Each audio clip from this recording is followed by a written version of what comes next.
In the 41st millennium, there is only war. But 10,000 years before the galaxy's darkest hour, there was hope.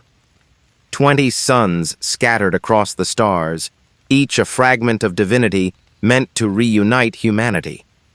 The Emperor created gods to conquer a godless universe. He did not know that one of his sons had already killed gods before. On the storm-racked world of Cathara, lightning split the obsidian sky. The infant Primarch should have been helpless.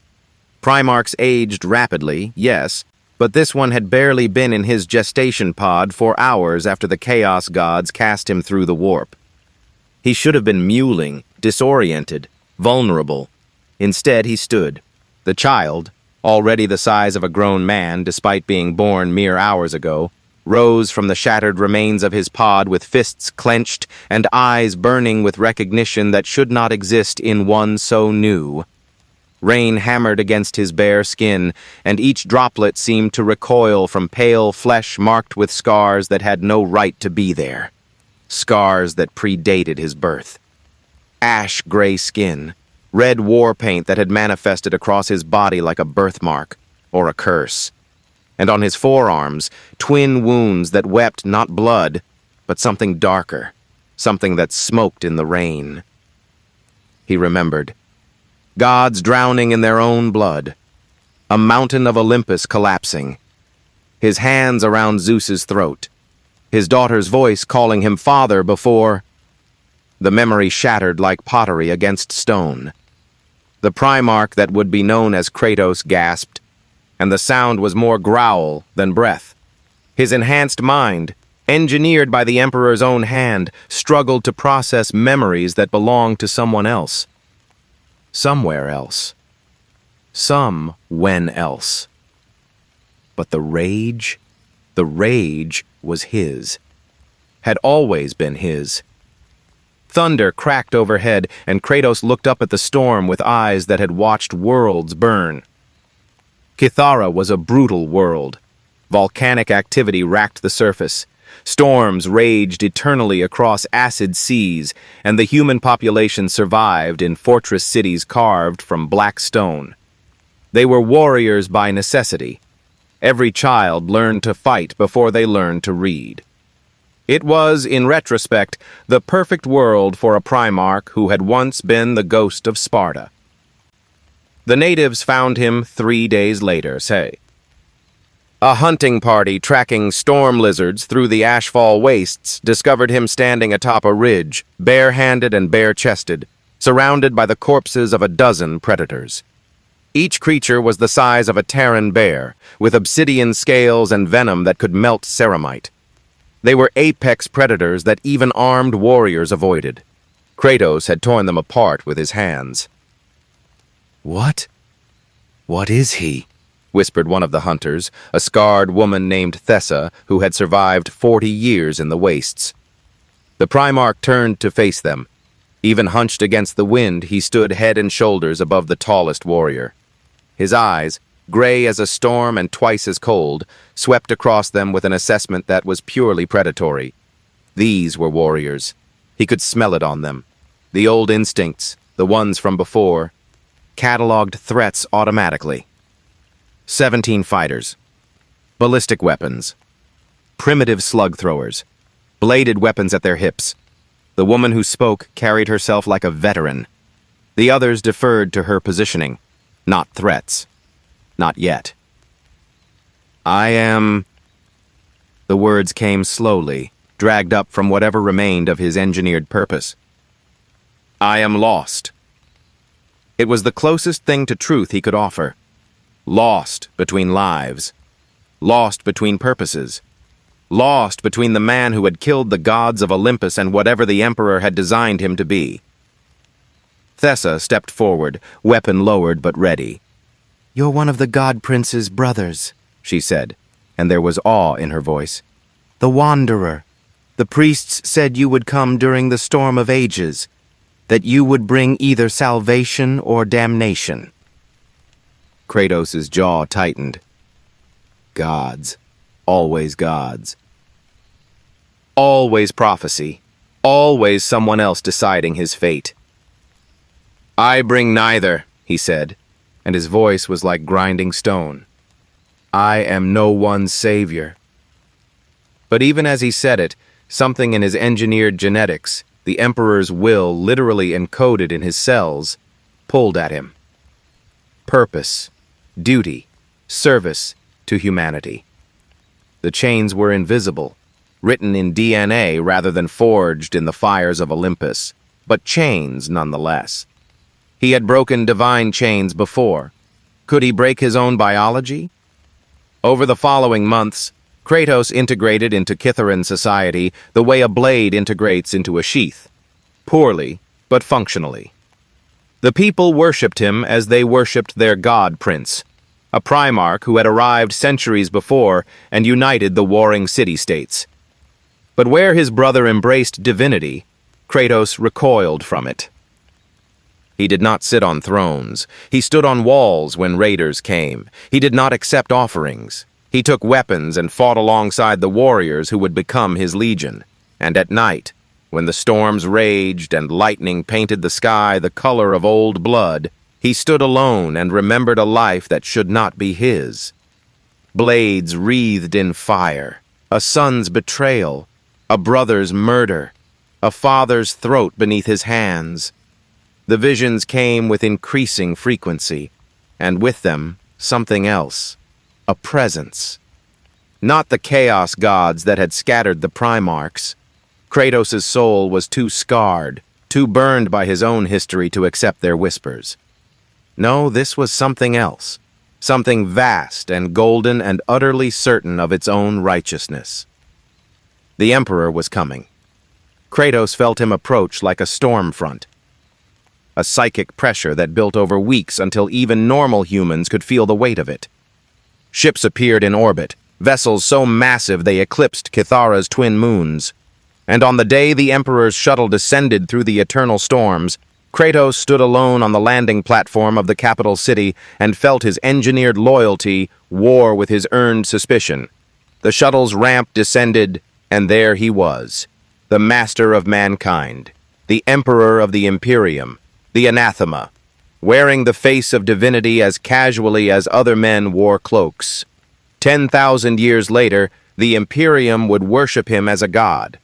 But in this moment, in the early decades of the Great Crusade, he still wore the pretense of mortality, still claimed to be simply the pinnacle of human evolution. Kratos looked at him and saw Zeus. Not literally. The Emperor's features were different, his demeanor less capricious, his power more refined. But the essence was the same. That absolute certainty, that divine authority, that expectation of worship disguised as loyalty. "My son," the Emperor said, and his voice resonated with psychic harmonics that made normal humans weep with joy. "I have searched for you across the stars. Come. Your brothers wait. Humanity calls. Your legion needs their Primarch." Kratos stood silent, fists clenched, feeling the genetic imperatives encoded in every cell scream at him to kneel, to serve, to accept his place in the grand design. He thought of Ares, of Zeus, of Odin, of every god who had promised purpose and delivered only chains. "I am no one's son," Kratos said quietly. The Emperor's expression did not change, but something shifted in his psychic presence. Surprise, perhaps, or calculation. "You are my creation. You are my general. You are—" "A weapon," Kratos interrupted, and for the first time since his reawakening, he smiled. It was not a pleasant expression. "I know what I am. The question, Father, is whether I will be wielded, or whether I will cut my own path." The Emperor regarded him for a long moment. Around them, thunder rolled. Behind the master of mankind, golden-armored custodians tensed, hands moving toward weapons. On the walls, Kithaeron warriors watched their demigod face down a god. Finally, the Emperor spoke. Then walk your path alongside humanity. Your rage need not be caged, only directed. There are Xenos empires that must fall, tyrants that must be overthrown, monsters that deserve the fury you contain. He extended his hand, not a command, an offer. Help me save our species, Kratos, and perhaps in doing so you will find what you could not find in your previous existence. Purpose without chains, victory without emptiness. The Primarch stared at that offered hand. He thought of the ashes he'd left behind, the gods he'd killed, the family he'd destroyed, the cycle of rage and revenge that had consumed his entire existence. Maybe this time could be different. Maybe service to humanity rather than vengeance against divinity could break the cycle. Or maybe he would simply burn brighter before the inevitable fall. Kratos took the Emperor's hand. His grip was crushing, a reminder that this allegiance was chosen, not compelled, that he could break what he held. "I will fight your war," he said. "But I am not your servant. I am humanity's weapon. And if you become what you claim to fight against..." He left the threat unfinished. The Emperor smiled, a cold, knowing expression. "Then you will do what you have always done, my son. You will kill gods. If you crave stories where mythology collides with grimdark reality, where god-killers face the ultimate question of servitude versus freedom, then smash that subscribe button. Because in the 41st millennium, even the Emperor's own sons might turn their blades against divinity itself. The lightning crashed. The deal was struck, and the Ghost of Sparta became a Primarch of the Imperium. He would come to regret it. The Emperor's flagship, the Bucephalus, was a cathedral to human achievement. 20 kilometers of gold, adamantium, and absolute certainty. Kratos walked its corridors like a prisoner approaching execution, flanked by custodians whose golden armor reflected his ash-pale skin in mocking brilliance. They passed through galleries where servitors, humans lobotomized and mechanized into living tools, maintained systems with dead efficiency. Kratos watched one drag itself past on treads where legs should be, its eyes vacant, and felt something cold settle in his chest. The Emperor had spoken of saving humanity. This was salvation? "Your quarters are in the Eastern Wing," said the custodian captain, a warrior named Valdor, who moved with the efficient grace of someone who had never lost a fight. "The Emperor has arranged for..." "I don't need quarters," Kratos said. "Where is my legion?" Valdor's expression remained neutral behind his ceremonial helm. "The 13 Legion currently operates in the Ultramar sector under temporary command structure. They await their Primarchs, not those numbers." Kratos stopped walking, forcing the custodians to halt. "They have a name?" "They are called the Warborn," Valdor replied. "After their recruitment world. Orphans of conflict, forged into warriors who know loss." Kratos' jaw tightened. Of course. Even in his legion's origins, the Emperor had encoded purpose. Children of war to serve a demigod who understood nothing but war. "Take me to them. Now."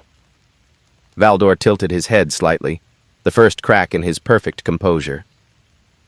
"The Emperor has scheduled a gathering of available Primarchs. Your brothers wish to meet..."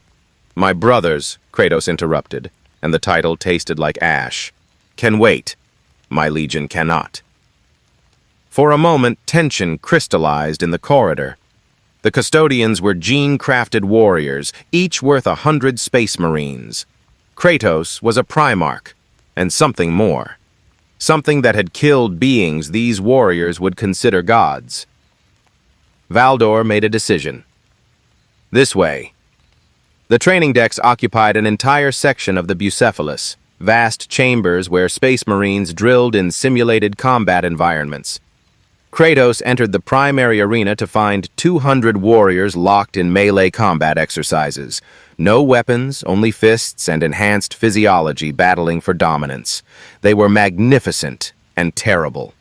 Each Space Marine stood over 7 feet tall. Gene-enhanced muscles wrapped in gray ceramite armor marked with no insignia except the Imperial Aquila. They moved with inhuman speed and precision, every strike calculated for maximum efficiency. They were also hollow. Kratos saw it immediately in the way they fought. Technically perfect, emotionally absent. Weapons without purpose beyond the purpose given to them. It was like watching himself in the years after Ares had claimed him, before Sparta, before family, before he learned that rage without reason was just noise. "Primarch on deck!" someone shouted, and the fighting stopped instantly. 200 warriors turned as one, and Kratos felt the weight of their attention like physical pressure. Then they knelt. Every single one of them dropped to one knee in perfect synchronization, heads bowed, awaiting his words. The arena fell silent except for the hum of the ship's systems and the distant thunder of the warp engines. Kratos stood at the arena's edge and felt fury rising in his chest. Not at them, but at what they represented. More chains, more control, more beings who would worship instead of think, obey instead of question. "Stand!" he commanded, and his voice carried across the space like a whip crack. They rose as one, still perfect, still synchronized, still waiting to be told what to be. "You kneel to no one," Kratos said, stepping down into the arena proper. The nearest Space Marines towered over normal humans, but had to look up to meet their Primarch's eyes. "Not to me, not to the Emperor. You are warriors, not servants." Confusion rippled through the assembled Marines, not spoken, but visible in slight shifts of posture, the microsecond delays in their usual perfect discipline. One stepped forward, older than the others, with scars marking his face where his helmet usually sat. His armor bore the markings of a sergeant. "Lord Primarch, we exist to serve. We were built to serve.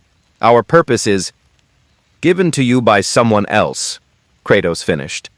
He moved closer to the sergeant, close enough that the Space Marine had to crane his neck to maintain eye contact. "What is your name?" "Designation: Sergeant 4-7 Alpha, Tactical Squad." "Not your designation. Your name." Kratos' voice dropped to something dangerous. "Before they made you this, before they took everything that made you human and replaced it with purpose, what was your name?" The sergeant's jaw worked silently. Behind his eyes, Kratos saw the struggle. Genetic conditioning versus whatever fragment of identity remained. Theron. My mother called me Theron." "Theron." Kratos placed a hand on the sergeant's shoulder, and even through ceramite armor, the Space Marine felt the weight of it. "I am Kratos. Not Lord Primarch, not Gene Father, just Kratos. And I will only lead warriors who remember they are men first and weapons second." He turned to address the assembled legion, his voice rising to fill the arena. "You were taken as children, enhanced, conditioned, trained to kill without question, to die without hesitation. The Emperor calls this salvation. I call it theft." Murmurs now, actual emotional responses breaking through the conditioning. Valdor shifted behind him, hand moving toward his weapon, but Kratos ignored the custodian. "I cannot give back what was taken from you," Kratos continued. "Your childhood is gone. Your choice is gone. But I can give you this. Purpose you choose. Humanity needs warriors, that is true. The galaxy is filled with horrors that would consume everything we are. But you will not fight because you were programmed to fight.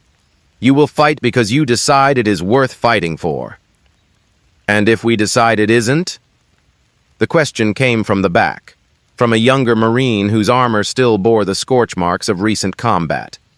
The audacity of questioning a Primarch sent shockwaves through the assembly. Kratos smiled, that same terrible expression he'd given the Emperor. "Then you walk away. I will not stop you. But know this. I have fought gods. I have toppled pantheons. I have burned civilizations to ash. And through it all, The only thing that made me more than a monster was choosing to fight for something beyond myself. He gestured to the arena around them, to the ship beyond, to the Imperium vast and terrible. The Emperor offers you glory. I offer you something harder. Meaning. Find what you fight for. Find what makes the killing bearable. Find what keeps you human even as they remake you into demigods. Theron stepped forward again. And what do you fight for, Primarch? What keeps you human? The question struck like a blade between ribs. Kratos thought of Calliope's laugh, of Faye's quiet strength, of Atreus asking him to be better. I fight to break cycles, he said quietly. I fight so that others do not become what I was. I fight because I have seen what happens when warriors become weapons and nothing else. His gray eyes swept across his legion. I will not let that happen to you. Silence held for 3 heartbeats. Then Theron saluted. Not the crisp imperial salute, but something older. A warrior's acknowledgement to another warrior. We stand with you, Kratos. Not because we were built to, because we choose to. One by one, the other Marines followed suit, not kneeling, not bowing, standing as equals in purpose, if not in power. Valdor's voice cut through the moment like a knife. The Emperor wishes to see you. Now. Kratos turned to face the custodian. Tell the Emperor I am with my legion. The Emperor does not make requests, Primarch. He gives commands. Then he will be disappointed. Kratos moved back to Theron, already dismissing Valdor's presence. Show me what you can do, Theron. All of you. I want to see how you fight when you fight for yourselves. The arena erupted into motion again, but this time it was different. Messier. Louder. Individual styles beginning to emerge from the collective perfection. They were still Space Marines, still deadly, still enhanced beyond human limits. But now they were also something else. They were men choosing to be weapons. Valdor watched for a moment longer, then turned on his heel and departed. The custodians followed, their golden armor disappearing into the corridor like departing suns. Kratos knew he had just made an enemy of protocol itself. The Emperor had designed the Primarchs for specific purposes, specific roles in the grand design. Kratos was supposed to be a general, a conqueror, a son who embodied certain virtues. Instead, he was teaching his legion to question, to choose, to be more than tools. The Emperor would not approve. Good, thought Kratos, watching Theron lead a squad through combat drills that now incorporated individual flair instead of perfect synchronization. Let him disapprove. Let him see that this Primarch would not be wielded like a blade, because Kratos had been wielded before, by Ares, by Zeus, by Odin, by every divine authority that had promised purpose and delivered only chains. Never again. The Ghost of Sparta had become a Primarch of the Imperium, but he would be a Primarch on his own terms, even if those terms burned the entire Great Crusade to ash. Behind him, unheard and unnoticed, the ship's Vox system carried his words throughout the vessel. Thousands of crew members listened. Hundreds of other Space Marines from other legions heard, and in his throne room aboard the Bucephalus, the Emperor listened to his wayward son and calculated how to bend this particular blade without breaking it. The contest between God and God-Killer had begun. The summons came 3 days later, delivered not by custodians but by another Primarch. Kratos was in the Legion's armory, examining the weapons his sons would carry into battle when he felt the presence. Psychic weight pressing against reality like a thumb against wet clay. He turned to find a giant in midnight blue armor standing in the doorway, his face aristocratic and cold, eyes like chips of obsidian. "Brother," the newcomer said, and the word carried layers of irony. "The Emperor grows impatient." Kratos set down the bolter he'd been inspecting, crude by his standards, effective by necessity. "And he sent you to collect me like an errant child?" He sent me because I volunteered. The Primarch entered the armory with measured steps, his gaze cataloging everything. I am Conrad Curze, the Night Haunter. Primarch of the Waite Legion. He paused. I wanted to meet the brother who speaks of chains. There was something broken in Curze's eyes, something that recognized kindred damage.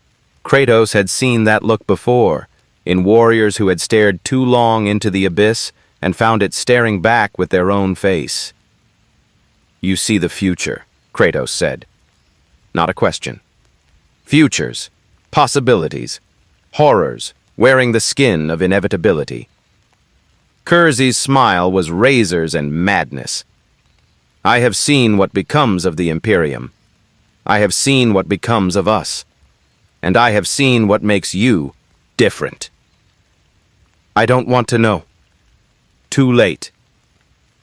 Curze moved closer, and the lights in the armory seemed to dim around him, as if his presence devoured illumination.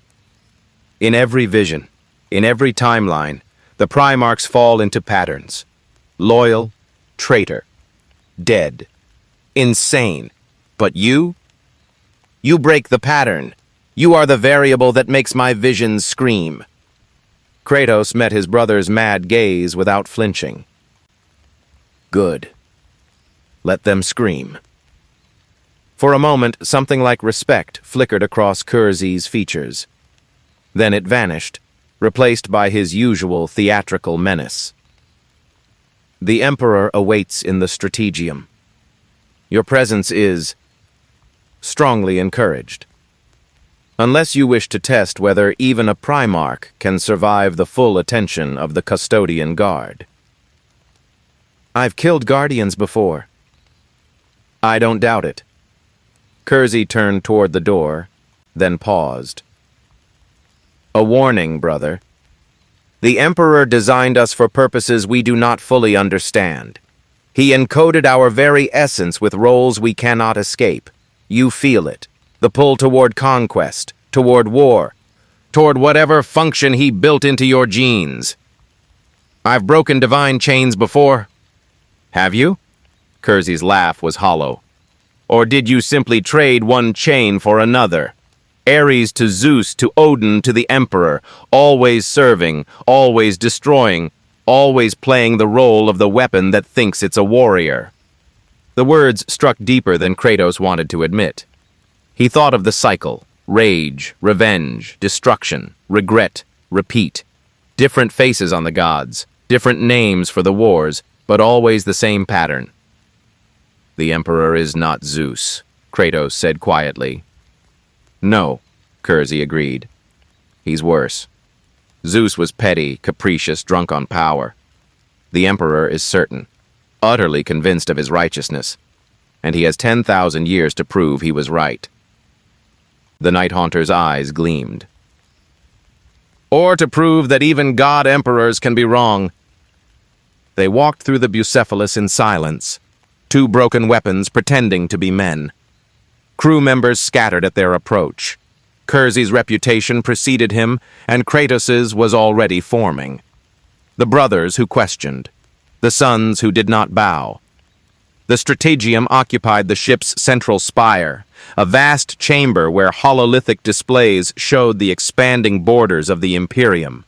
Thousands of worlds glowing like embers, hundreds of fleets spreading across the darkness. And at the chamber's heart, surrounded by generals and admirals and tech priests, stood the Emperor. He was not alone.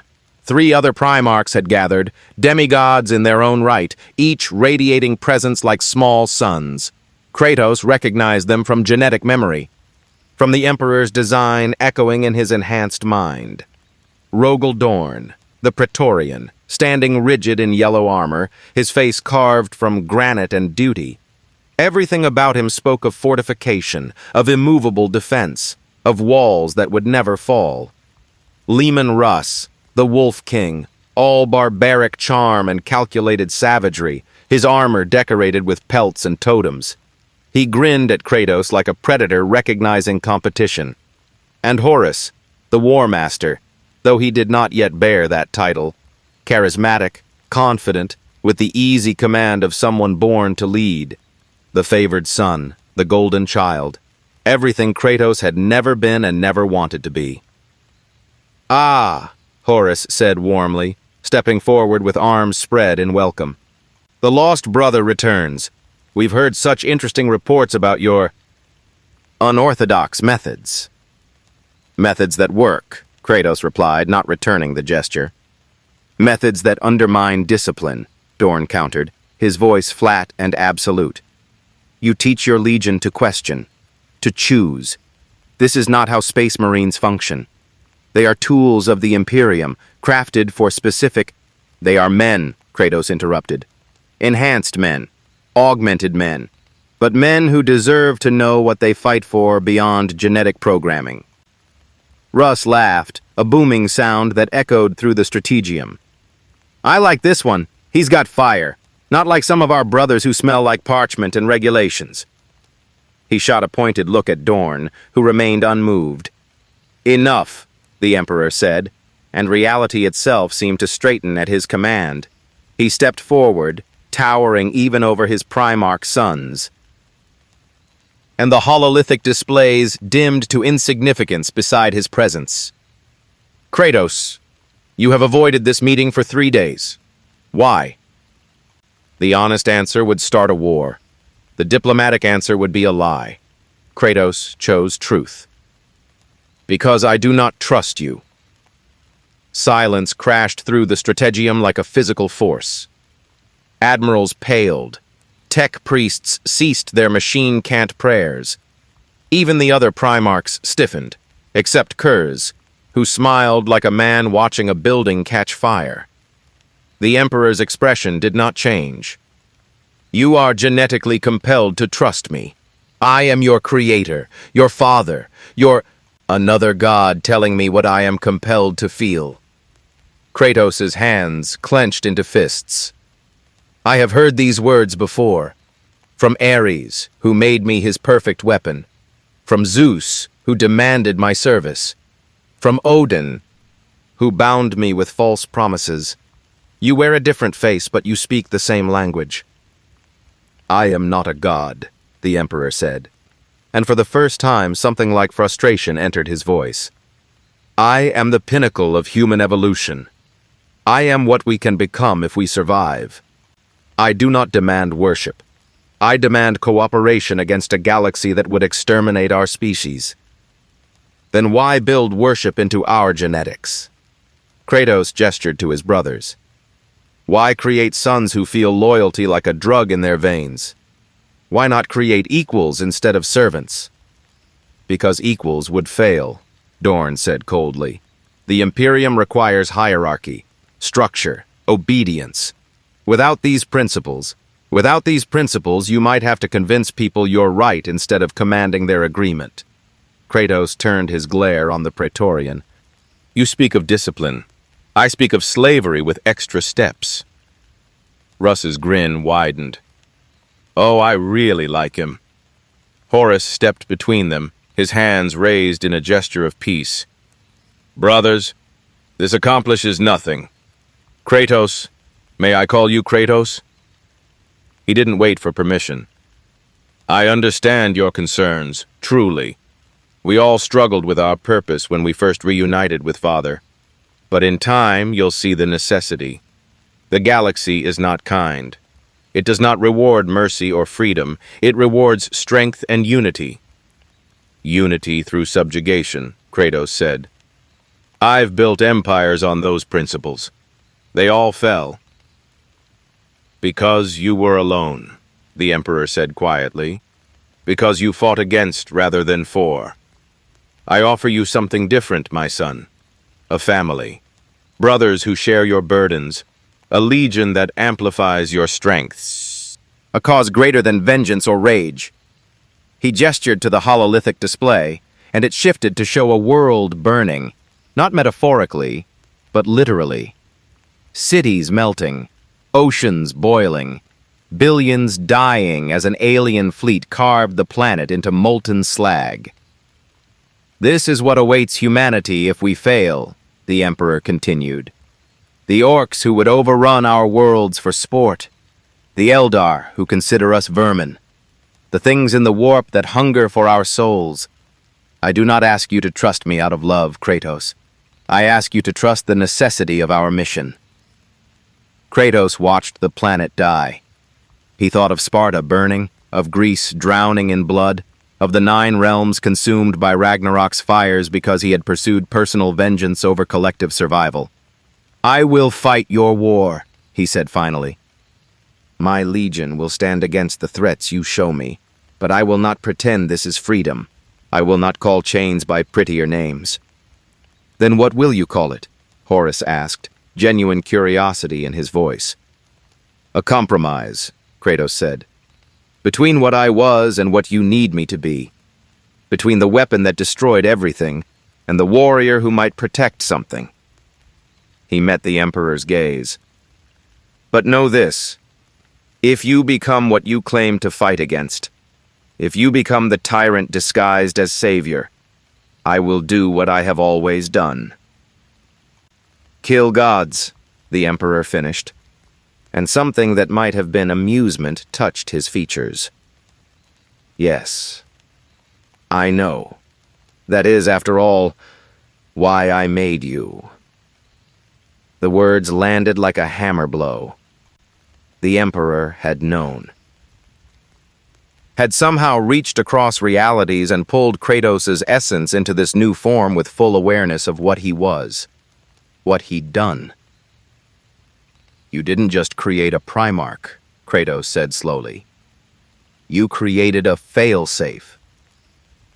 I created a son with the strength to do what must be done, should the worst come to pass. The Emperor's voice carried absolute certainty. I created a weapon that could kill even me, should I become the monster I seek to prevent. Dorn looked horrified. Russ looked intrigued. Horus looked calculating. Kersey looked vindicated. You're insane, Kratos said. I am pragmatic, the Emperor corrected. And I trust you, Kratos, more than you trust me, because you will never betray your principles. You will never compromise what you believe is right, even for comfort or power. That makes you the most dangerous and most reliable of all my sons. He turned back to the hololithic display. Now, your legion awaits deployment. There is a world called Grell's Reach, where human colonists are enslaved by a Xenos empire. You will liberate them. You will show me how a god-killer fights when he fights for something instead of against it. It was dismissal and challenge combined. Kratos held the Emperor's gaze for one moment longer, then turned to leave. Brother, Horus called after him, when you return, we should talk. I think we could learn much from each other. Kratos paused at the doorway. I have nothing to teach you, Horus, and you have nothing I want to learn. As he left, he heard Kersey's laughter following him down the corridor, mad and knowing, the sound of someone who had seen the future and found it hilarious. The god-killer had joined the Imperium, but he had not bowed. And in the 41st millennium's past, that small act of defiance would echo through 10,000 years. Grell's Reach was a monument to suffering. The world hung in space like a bruised eye, its continents scarred by strip mining and its oceans choked with industrial runoff. From orbit, Kratos could see the slave cities, geometric patterns of gray hab blocks surrounding factory complexes that never stopped burning. Smoke rose in pillars thick enough to be visible from the void, and the planet's atmosphere had turned the color of infected flesh. Xenos classification, Vrakshi Dominion, reported Captain Theron from the bridge of the Chainbreaker, the strike cruiser Kratos had renamed over the Emperor's objections. Spider-like physiology, 8 limbs, chitinous armor, poison sacs. They've held this world for 2 centuries, using human labor to fuel their mining operations. How many humans? Kratos asked, studying the tactical display. Estimates suggest 14 million across 12 major complexes. Another 6 million dead in the past decade from work-related casualties. Theron's voice carried carefully controlled rage. He was learning from his Primarch, learning that anger was fuel, not fire. They're efficient. Kratos' jaw tightened. Efficient. The same word used to describe the servitors aboard the Emperor's flagship. The same word that turned people into resources, suffering into statistics. What's our force composition? 5 companies of the war-born Legion, approximately 500 Space Marines, 3 Imperial Army regiments, 20,000 regular troops, naval support from the Chainbreaker and 2 escort frigates. Theron paused. Standard compliance doctrine suggests orbital bombardment of primary Xenos installations, followed by ground assault to secure... No bombardment, Kratos interrupted. Silence on the bridge. Marines exchanged glances. Even after 3 months serving under their Primarch, his methods still surprised them.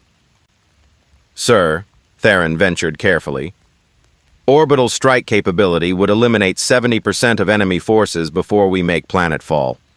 It's tactically... It would also eliminate everyone in the slave complexes. Kratos turned from the display to face his officers. Those factories are built around human labor camps. You can see it in the layouts. Living quarters integrated directly into production centers. The Vrakshi use them as shields. Then we accept higher casualties to preserve non-combatants, Theron said, not quite a question. We accept higher casualties to remain human, Kratos corrected. The Imperium will tell you this is inefficient, that human lives can be weighed against tactical advantages, that some deaths are acceptable for the greater good. His gray eyes swept across the assembled Space Marines. I tell you that the moment you start calculating which humans are expendable is the moment you become the monsters we're supposed to be fighting. A young Marine, barely a year past his transformation, raised a hand hesitantly. Primarch, the Emperor's doctrine states that... The Emperor's doctrine, Kratos said quietly, created servitors. Living humans lobotomized and mechanized because it's more efficient than automation. He let that sink in. I will not follow doctrine that treats humanity as raw material. Theron nodded slowly. Then we go in hard and fast. Drop pods directly into the complexes.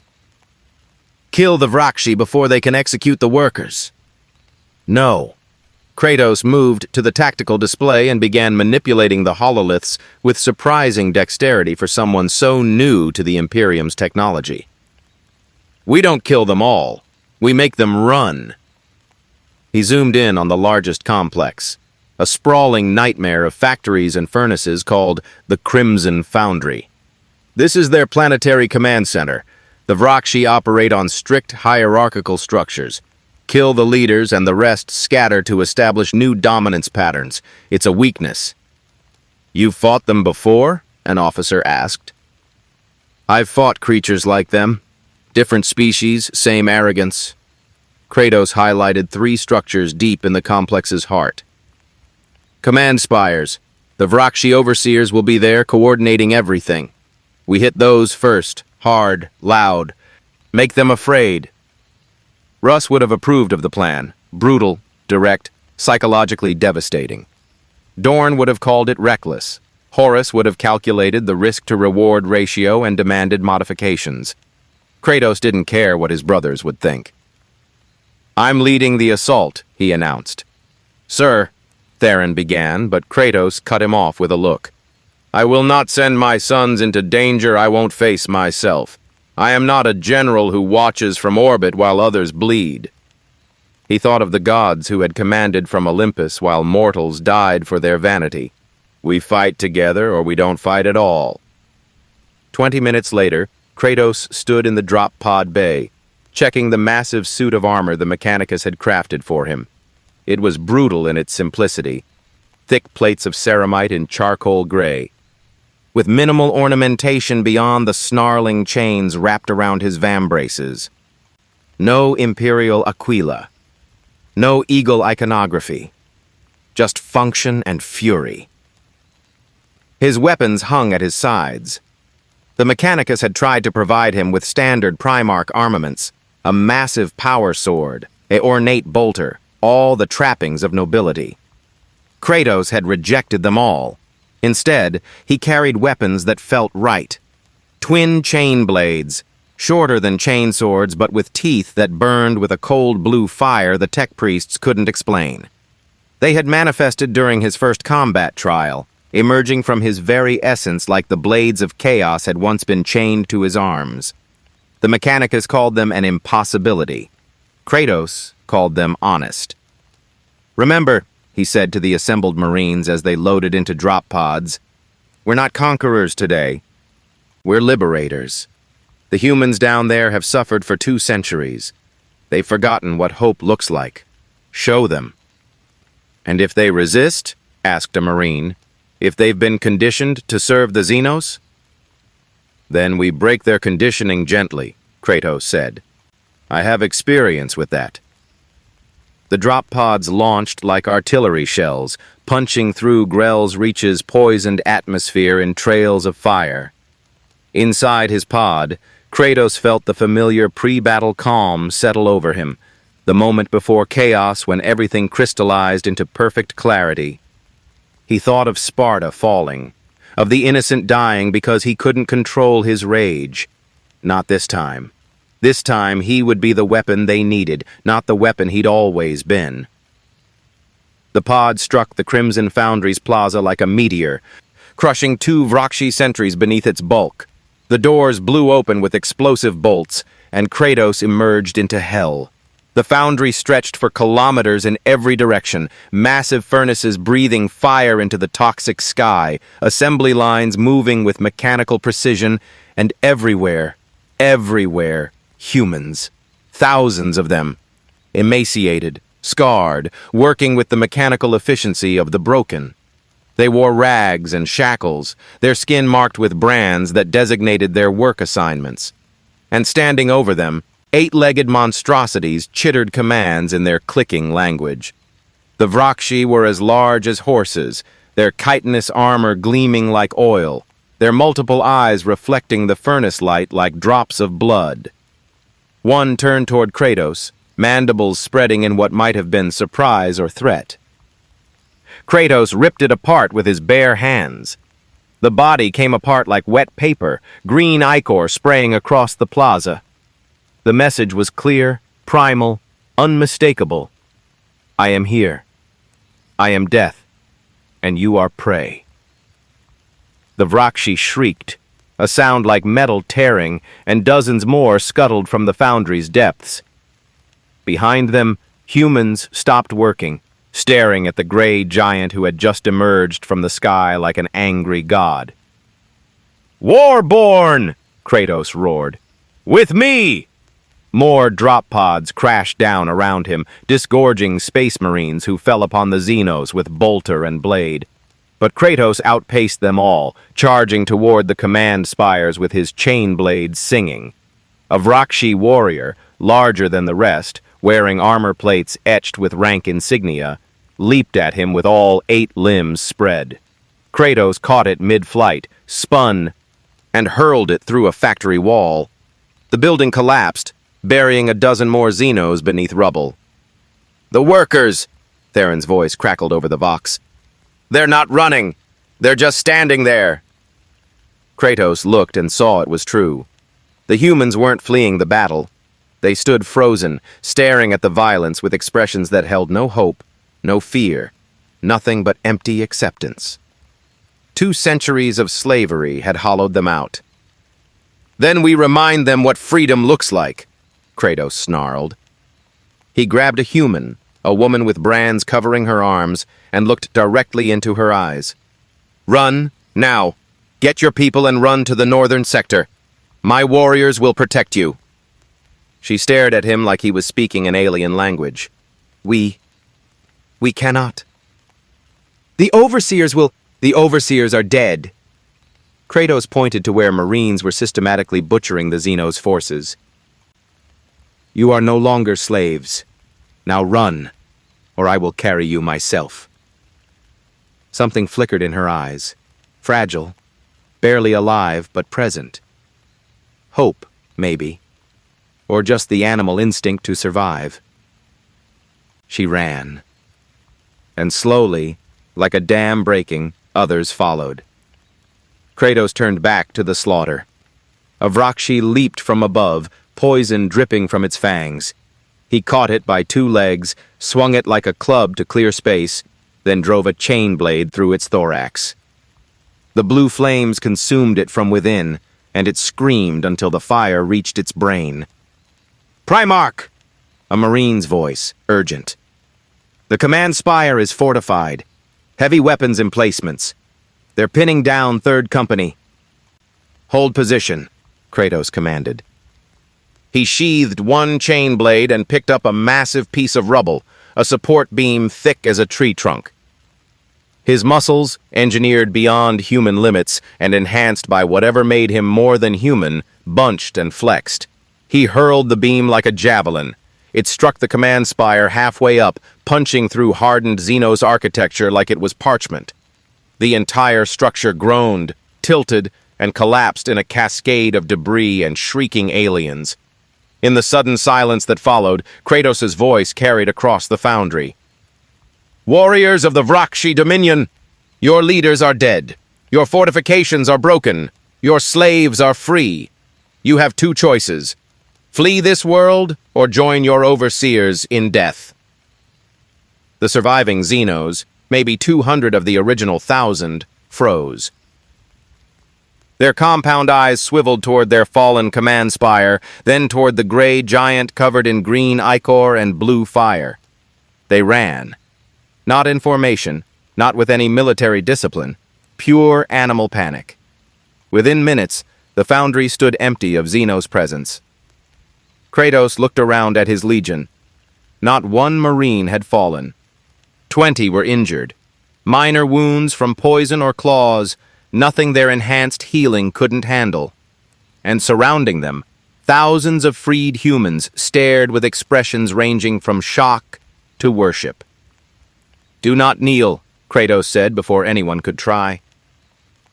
"You are free. Act like it."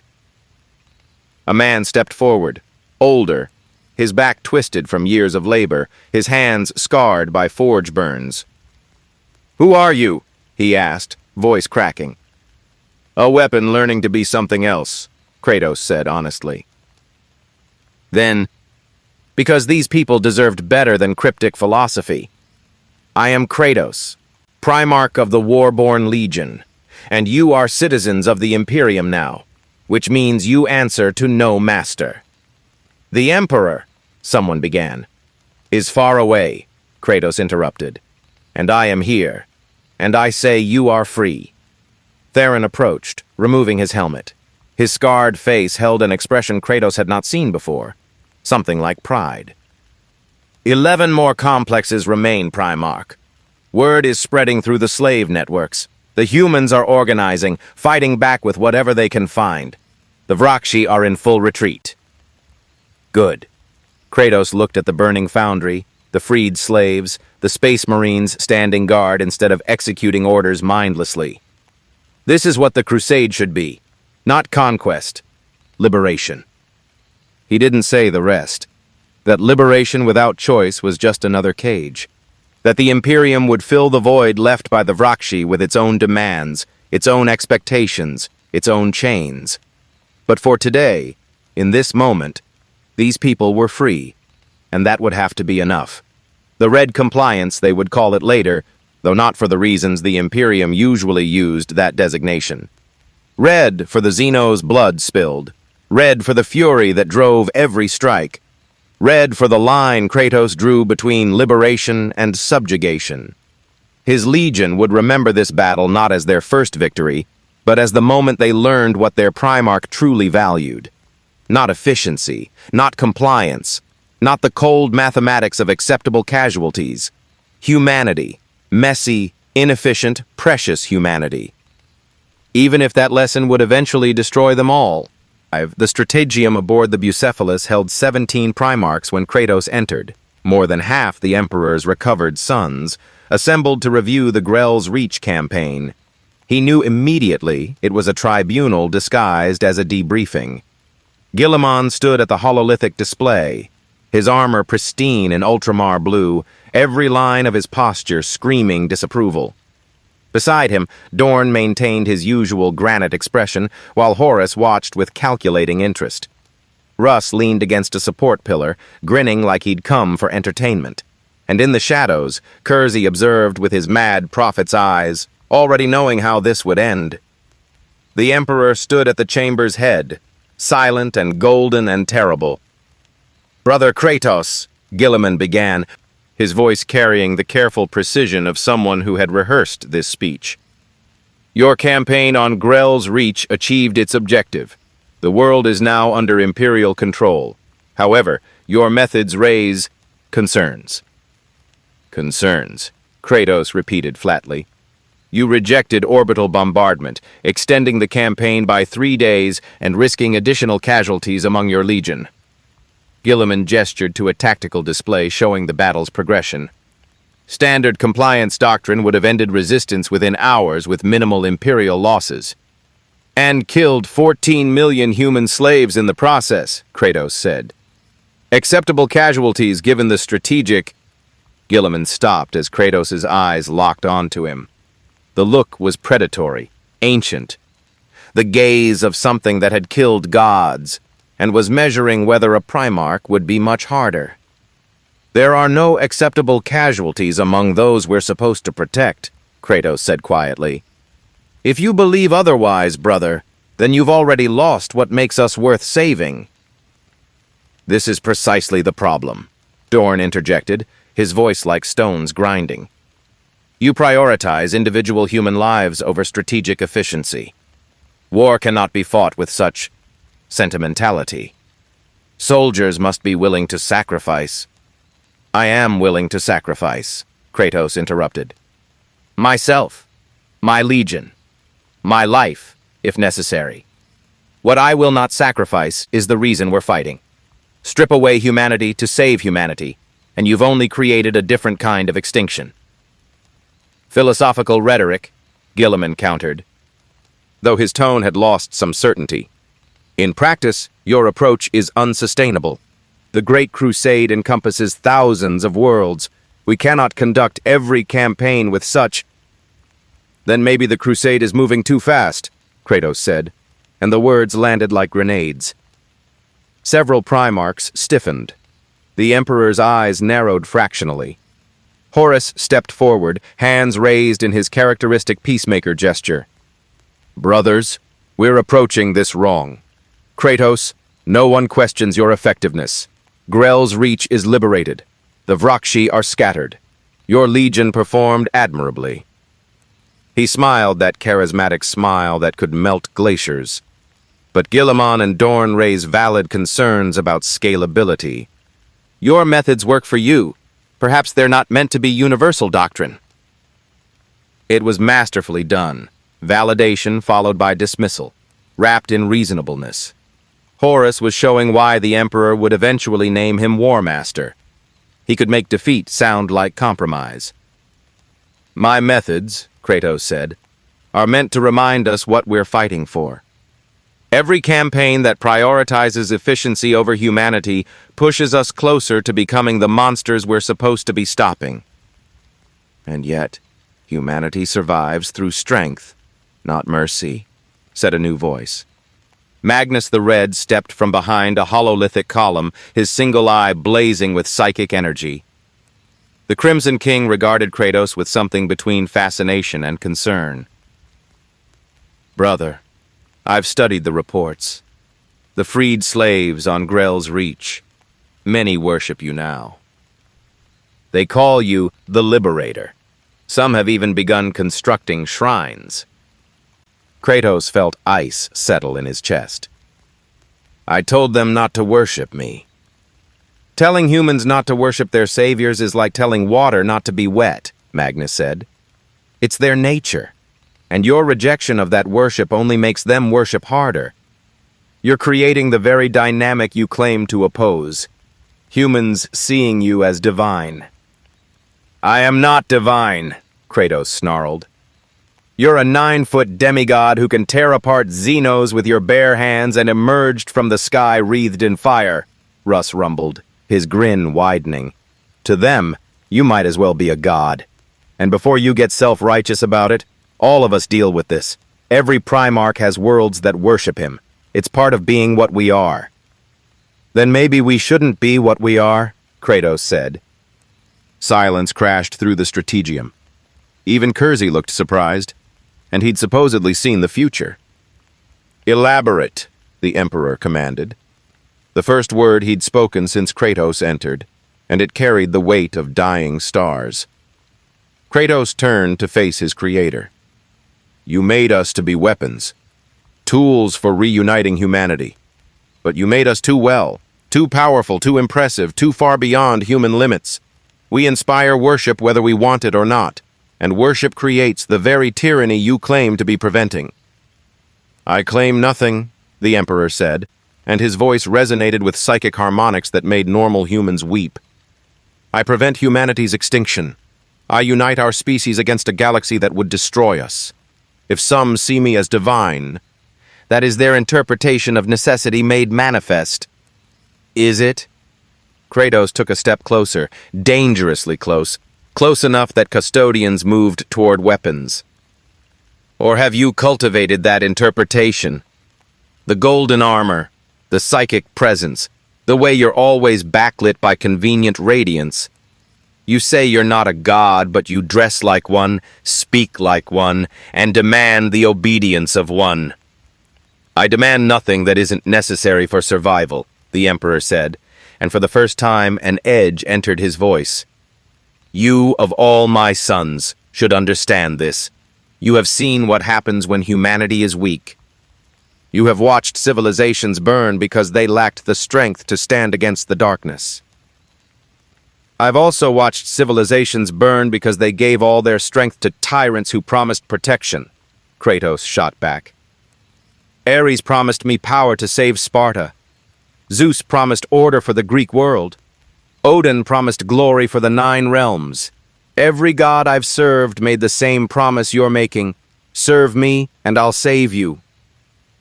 And yet you serve me now, the Emperor observed. I serve humanity, Kratos corrected. You just happen to be organizing the delivery. But the moment you become the threat, the moment your Imperium becomes another Olympus, you'll kill me, the Emperor finished. Yes, we've established this. It's why I made you. But consider, my son, what comes after. You've toppled pantheons before. What filled those voids? More gods, more tyrants, more cycles of the same violence you claim to oppose. The words struck like physical blows because they were true. Greece after Olympus, chaos and war. The 9 realms after Asgard's fall, Ragnarok. Every time Kratos had destroyed divine tyranny, something worse had grown in its place. Then what's the answer? Kratos asked, and hated the vulnerability in his voice. Order, Dorn said immediately. Structure, discipline. The Imperium provides another cage, Kersey interrupted, and his laugh was broken glass. Prettier than the Xenos cages, perhaps. Larger, but still a cage. And our dear brother Kratos can smell the bars even if the rest of you pretend they're invisible.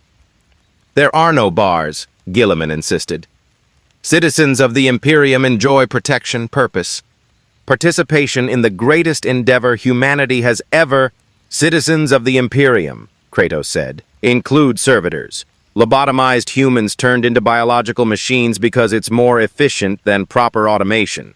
How is that protection? How is that purpose? Gilliman's jaw tightened. Servitors are criminals, the brain dead. Those who are human, Kratos interrupted. Were human. Had families, dreams, lives before the Mechanicus decided they were more useful as meat machines. And you accept this. All of you accept this because it's efficient. Because it's necessary, Dorn said flatly. The Imperium cannot function without. Then maybe the Imperium is fundamentally broken. Kratos' voice dropped to something dangerous. Maybe a civilization that requires the destruction of humanity to preserve humanity is just extinction with extra steps. Enough! The Emperor's command rippled through reality itself. The hololiths flickered. The lights dimmed. Even the Primarchs, demigods in their own right, felt the weight of his attention. You speak of impossibilities, Kratos.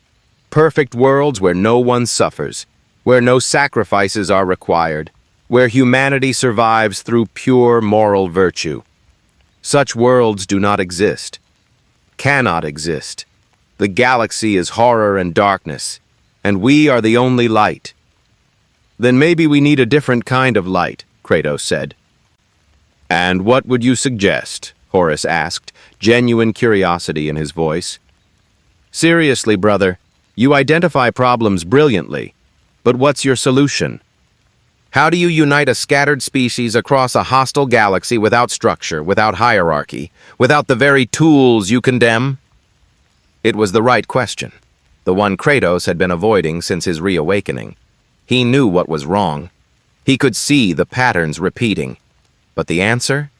The way to break the cycle without creating something worse? He thought of Atreus asking him to be better. Not perfect. Not divine. Just better. I don't have the full answer, Kratos admitted, and the honesty felt like defeat.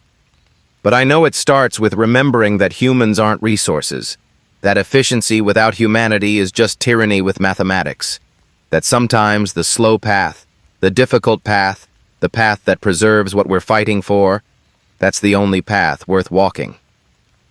Philosophical poetry, Gilliman muttered. Practical truth, Russ countered, surprising everyone. The Wolf King pushed off from his pillar and approached Kratos, studying him like a fellow predator. I've fought beside him now. Joint compliance on Vorketh Prime last month. His legion doesn't just conquer. They remember. Every world they liberate, they know the names of the dead. They honor the sacrifices. They don't just calculate acceptable casualties and move on. And that makes them weak, Dorn said. That makes them human, Russ corrected. Which means they know what they're fighting for. Can you say the same, Praetorian? Before Dorn could respond, Magnus interjected. This debate is circular.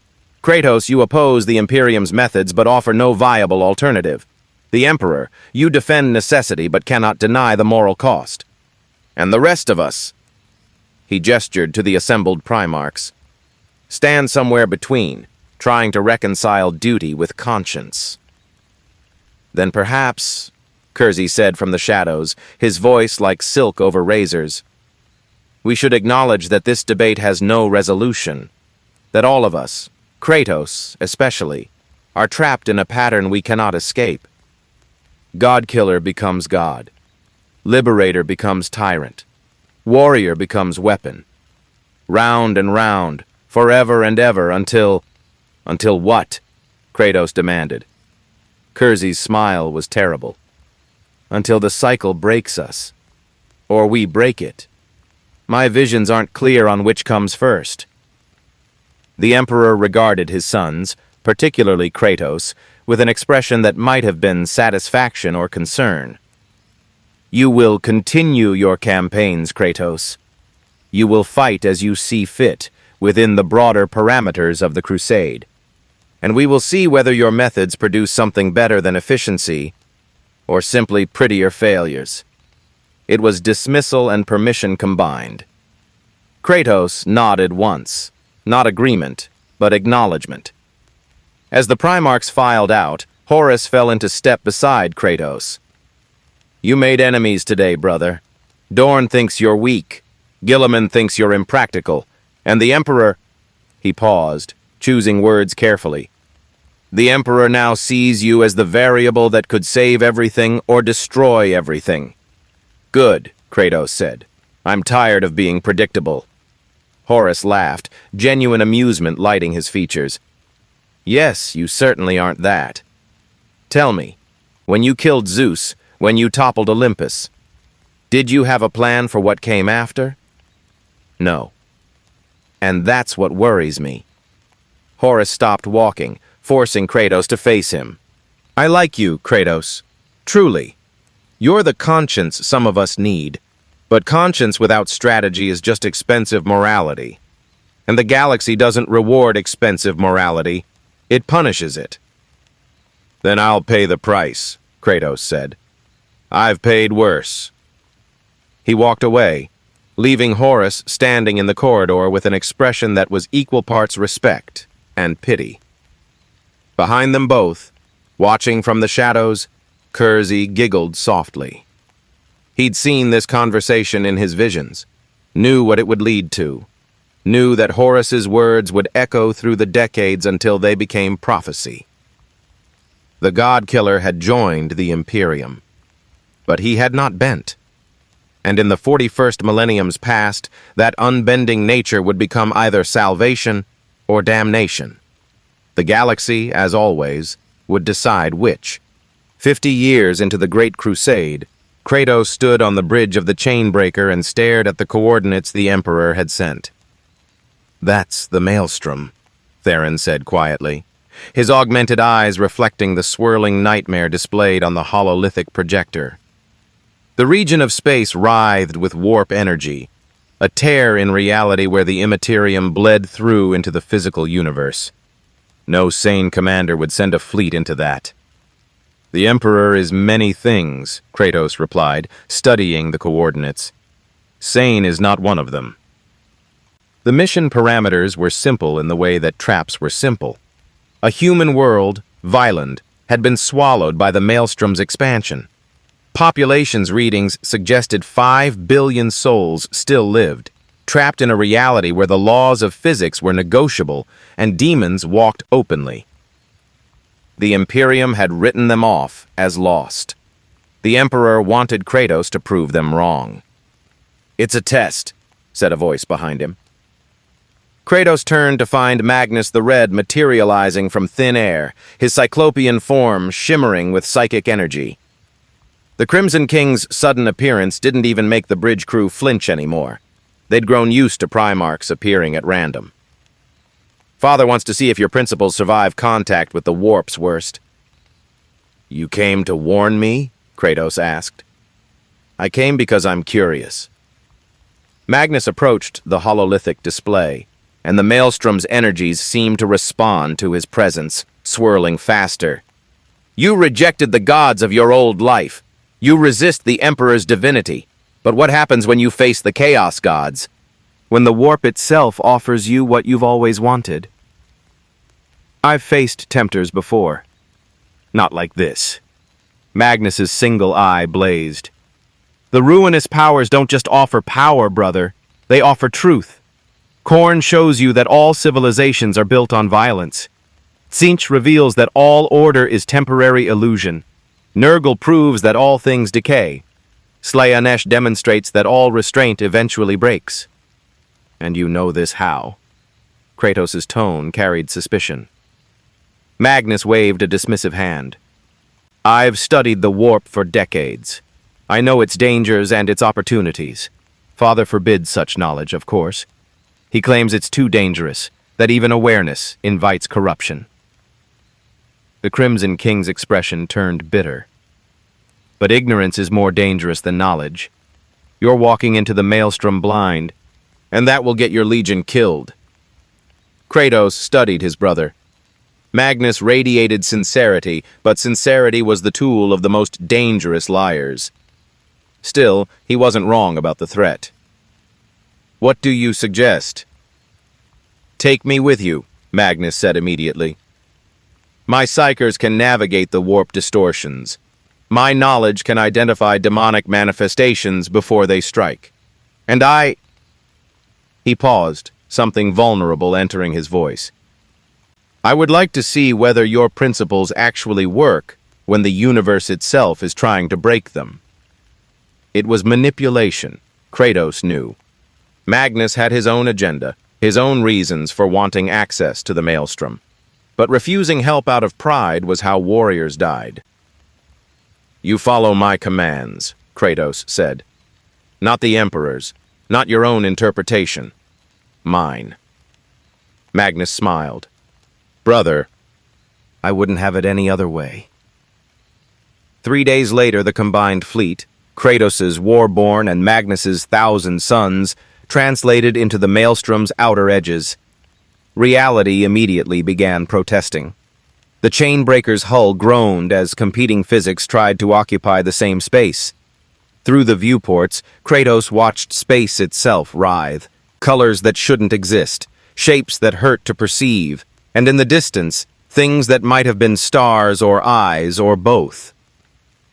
Warp reality interface holding at 60%, reported a tech priest, his mechanical voice crackling with interference. Geller field straining. Recommend immediate... The ship lurched. Alarms shrieked. And across the bridge, a servitor's chest exploded outward as something with too many teeth tried to claw its way into reality. Kratos moved. His chain blades materialized in his hands. They always did when violence was needed, as if they existed in some space between thought and reality. The demon thing shrieked as blue fire consumed it, banishing it back to whatever hell had spawned it. Geller fields failing on decks 18 through 22, Theron reported, his voice professionally calm despite the chaos. Demon incursions reported in... Send containment teams, Kratos commanded. Full blessed ammunition. No heroics. If a section is lost, seal it and move on. He turned to Magnus. Can you stabilize our reality? The Crimson King stood at the chamber's center, arms spread, his form blazing with psychic fire.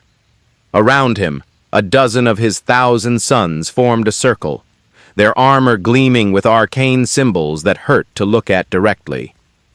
Together, they were doing something that made the air taste like copper and lightning. Stabilizing! Magnus shouted over the psychic storm. But brother, you need to see this!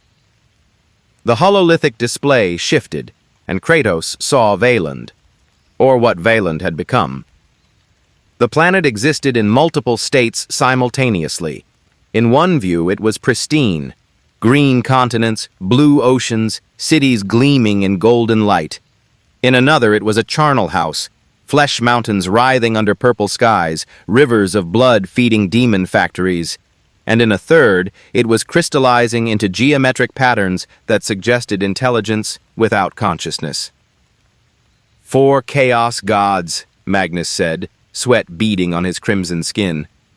They're each claiming the world, warping it to their nature.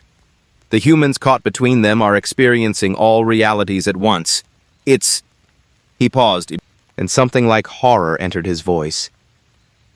It's the purest hell I've ever witnessed. Kratos stared at the fractured world. 5 billion souls, trapped in a war between gods. He thought of Greece, torn apart by Olympus's squabbles, of the 9 realms, bleeding because Odin's ambitions. Same pattern, different gods, always the same suffering. We're getting them out, he said. Impossible, Magnus replied. Brother, even if we reach the surface, and that's not guaranteed, we'd have to extract 5 billion people through a reality where space and time are actively hostile. The logistics alone are irrelevant. Kratos moved to the tactical console. We're not leaving them. This is precisely what Father warned about, Magnus said, frustration bleeding into his tone. Your principles clouding strategic judgment. We could save millions elsewhere with the resources this would cost. We could become the Emperor's efficient monsters, Kratos interrupted. Calculate acceptable losses and move on to the next campaign. Tell me, Magnus, how many acceptable losses does it take before we're no longer worth saving? Before Magnus could respond, reality screamed. The viewports showed something emerging from Valin's atmosphere. A ship. If ships were made of screaming faces and broken prayers. It was massive, dwarfing even the Chainbreaker, and it radiated wrongness the way stars radiated light. Chaos warship, Theron reported unnecessarily. Configuration unknown. Energy readings are... He paused, recalibrating his instruments. They're praying. The ship's weapons are powered by prayer and suffering. They're coming to protect their prize, Magnus said. Brother, we need to retreat. Regroup. Come back with... No. Kratos' voice carried absolute certainty. They want us to run. They want us to decide those 5 billion souls aren't worth the cost. That's how they win. Not through power, but through making us become what we fight against. He turned to his bridge crew. All ships, full combat spread. Warborn to boarding pods. We're taking that abomination apart from the inside. Sir, Theron said carefully, Chaos vessels don't follow normal architecture. They're literal nightmares given form. Boarding them is what needs to be done. Kratos moved toward the exit. Magnus, keep our Geller field stable. I'm trusting you with my legion's lives. And if I fail? Magnus asked. Then you'll have proven the Emperor right about the dangers of sorcery, Kratos said. But I don't think you will. I think you want to prove your father wrong even more than I do. Something flickered across Magnus's face. Surprise, respect, or calculation. Maybe all three. You're either the bravest Primarch I've met, or the most suicidal. I'm the one who's already died and come back, Kratos replied. Death doesn't frighten me. Becoming a monster does. The boarding pods launched like bullets into hell. Kratos' pod struck the Chaos warship's hull and immediately began melting.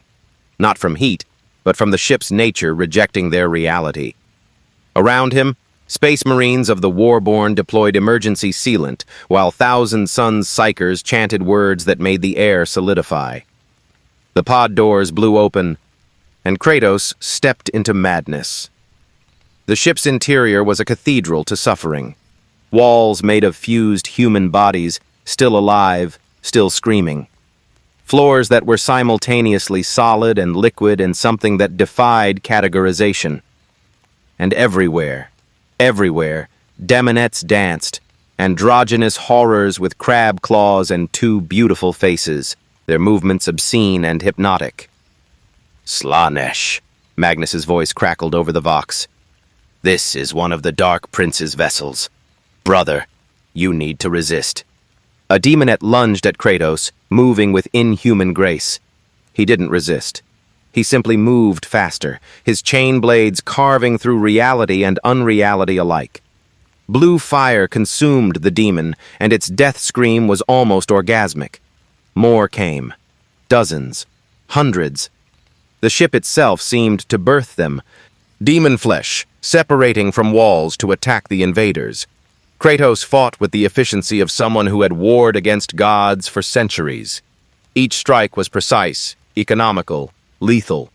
No wasted movement, no hesitation, just violence applied with surgical precision. Behind him, his legion adapted.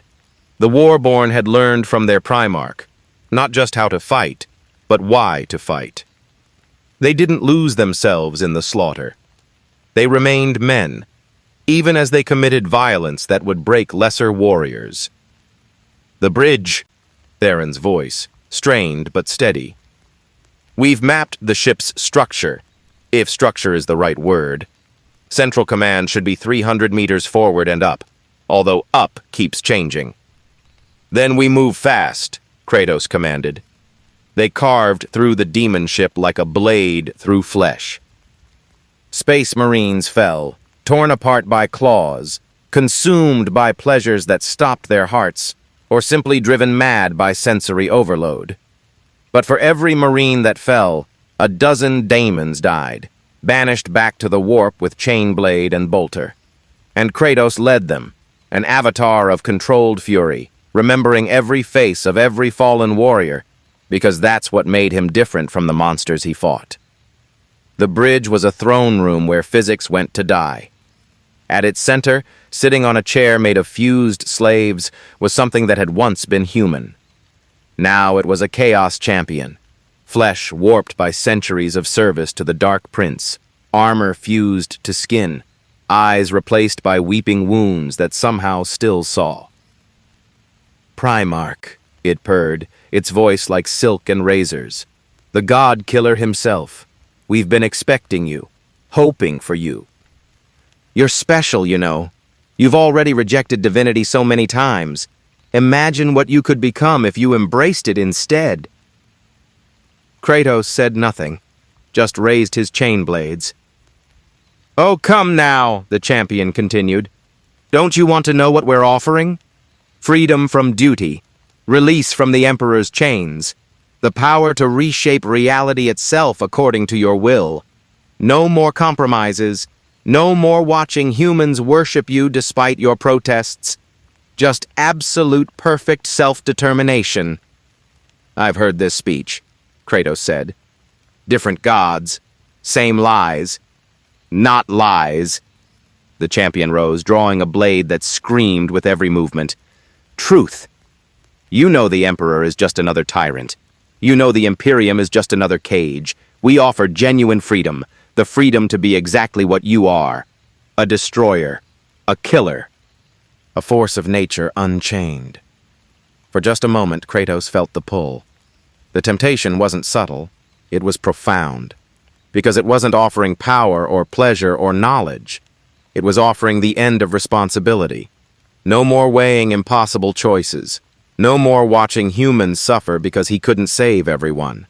No more living with the knowledge that every decision he made carried the weight of billions of lives. Just release. "No," Kratos said. "No?" The champion sounded genuinely surprised.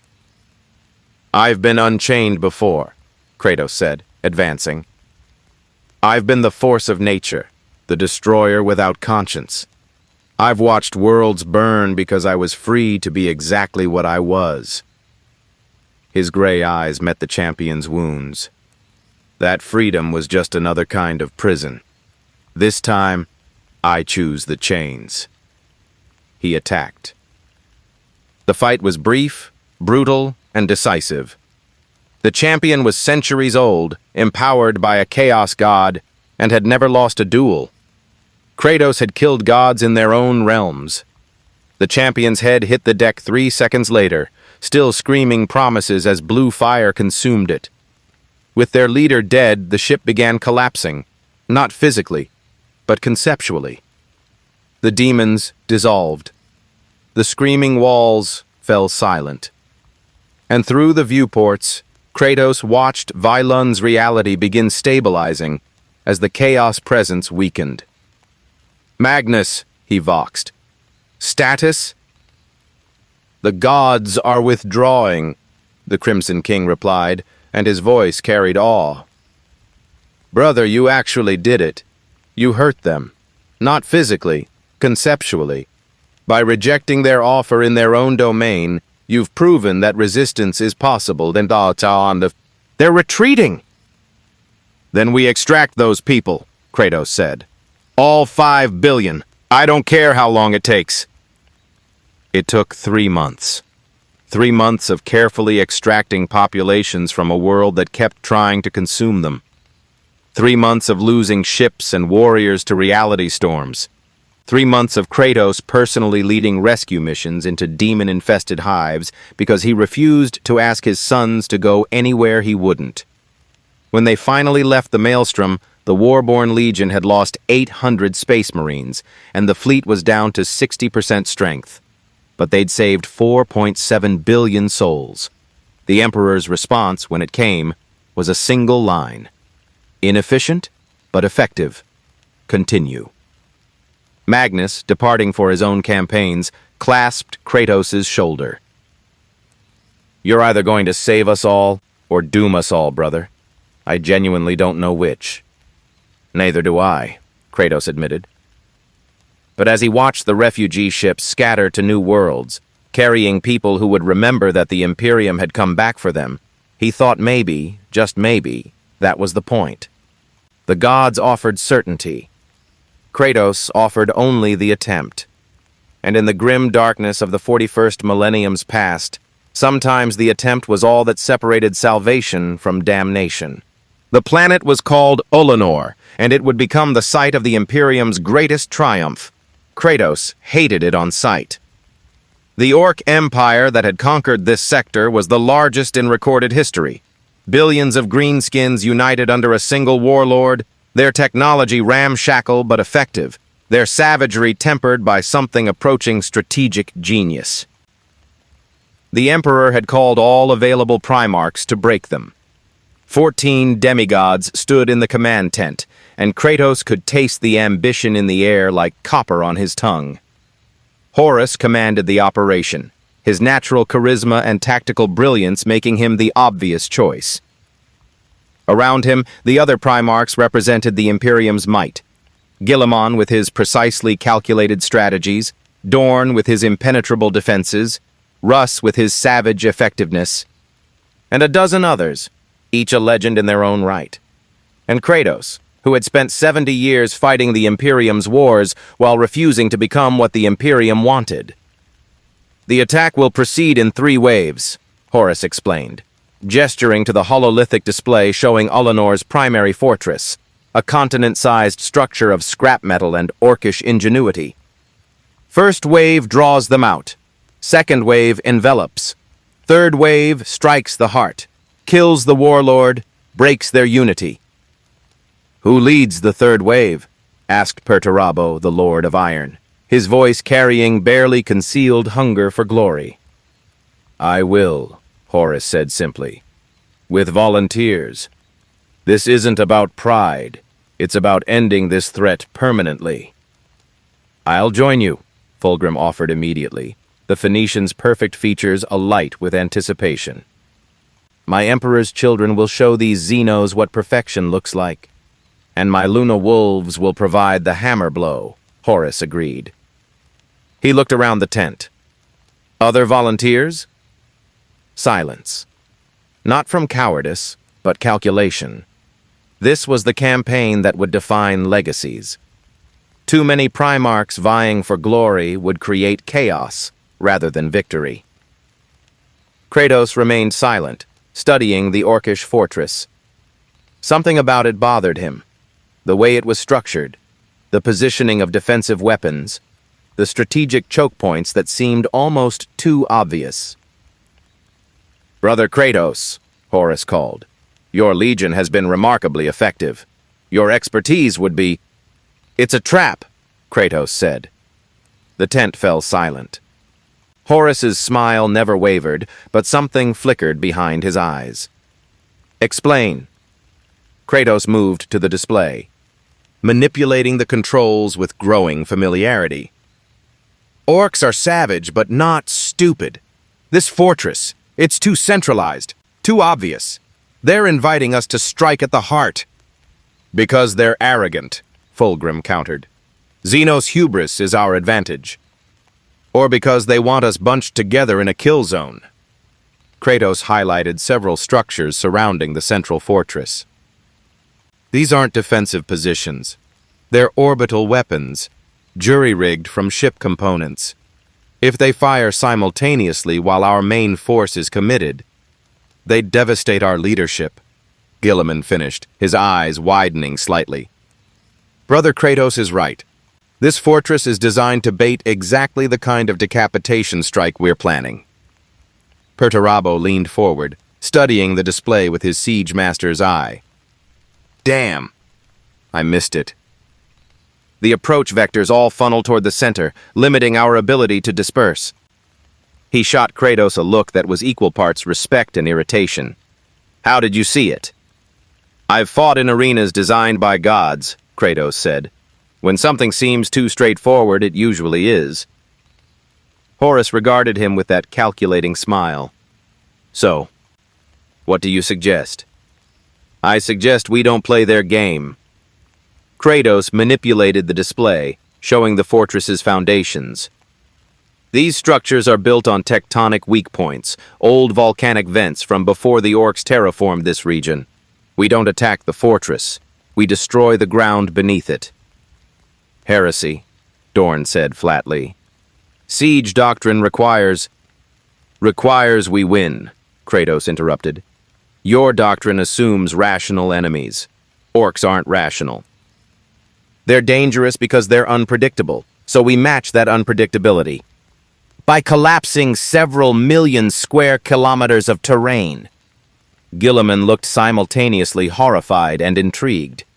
The casualties among Orcish civilians, if they have such a thing, would be catastrophic.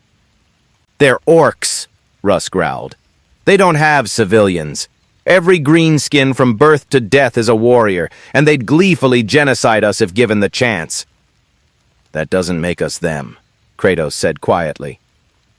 "No," Horus interjected smoothly, "but it does make them Xenos. Brother Kratos, your compassion toward humans is admirable. But these creatures, they exist only to fight and conquer. There's no negotiating, no coexistence, only victory or extinction." Kratos knew Horus was right. He'd fought orcs before, encountered them on a dozen worlds, seen the devastation they caused. They were violence given form, a species that couldn't be reasoned with because war was literally coded into their biology. But something about wholesale slaughter still tasted like ash. "The plan works tactically," he said instead. "Whether we mourn the necessity is irrelevant to its effectiveness." "Spoken like a true general," Horus said, and his approval felt like poison. "Very well. We'll implement your strategy, with modifications. Primarch Perturabo, can your Iron Warriors deploy the seismic charges needed?" "Give me 3 days," Perturabo said, already calculating, "and access to the Mechanicus geologist teams." "You have it," Horus turned to the assembled Primarchs. "Brothers, we have our strategy. The Emperor is watching. Humanity is watching. Let's show them why we are his chosen weapons." Weapons. Always weapons. Kratos felt the words settle in his chest like a stone. The attack began with artillery, Perturabo's Iron Warriors unleashing a bombardment that turned the sky orange with fire. Under cover of the barrage, specialized teams infiltrated the volcanic vents, placing seismic charges with precision that bordered on artistry. Kratos led one such team personally, because he still refused to send his sons where he wouldn't go himself. The tunnels beneath Ulanor were nightmare territory. Unstable rock, toxic gases, and worst of all, orcs.